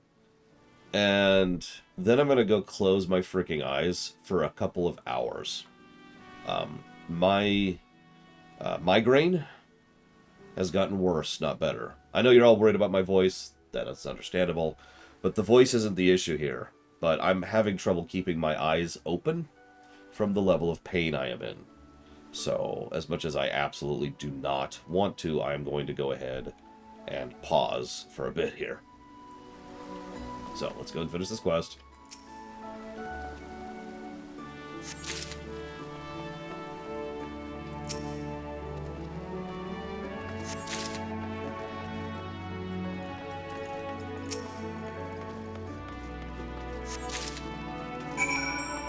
Really hoping to do more, but whatever. How do you pronounce your name? No, please, God, no. No, Angel. I wish, but I haven't had a massage in literally, like, a decade and a half at this point. You're right, though. I can tell you right now, because I am a good masseuse, it would be great if I could get this and this and this right here worked on. I might do that to myself. But anyway, so, yes, I got some herbs for you. So, real quick, this is part of why I wanted to show this off before we chop off, before I forget. So, this is the quest turn in dialogue. Now, I've actually mentioned this before. This used to be terrible. Even in ARR, this used to be terrible. So, what used to happen is you used to have to go and find your specific thing here, and then drag it manually over there like that. But that's not, I guess that's not terrible. But trust me, in several quests, that just gets arduous. They have since added a lot. So one of the things ARR does a lot of is they add shortcuts to try and force the old spaghetti code to do something that approaches a quality of life change. So nowadays, for example, you can just right-click, and it'll automatically find the item right there, rather than having to go and manually drag or anything like that. There's actually other ways to do that. It's like there's 2 other ways to do that. But all of that is stuff that's been patched in since ARR, which is good, because turning in quest items or turning in items in general, especially to some of the vendors, is already just kind of a sort of a thing. But anyways, we will hand over. Yes, as you suspected, these are highly illegal blooms known as dream flowers. They are the primary ingredient of somnus, a substance whose fragrance is said to lull the sniffer's mind into a sleep of death.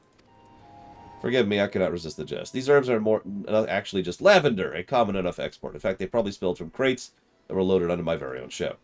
I think someone's having a bit of fun with you, but not to worry, he learned a few things and made a new acquaintance. Well met.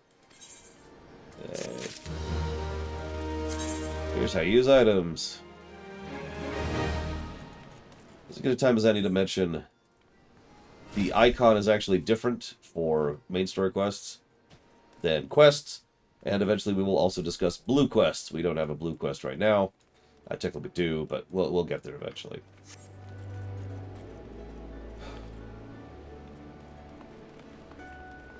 As much as I really hate to do this, I think I'm going to go ahead and go close my eyes for a bit. So I will try to commit to coming back for at the latest from my usual 3 p.m.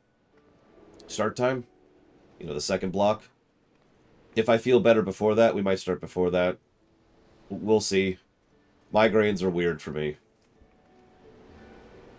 So I will hopefully talk to all of you in a bit.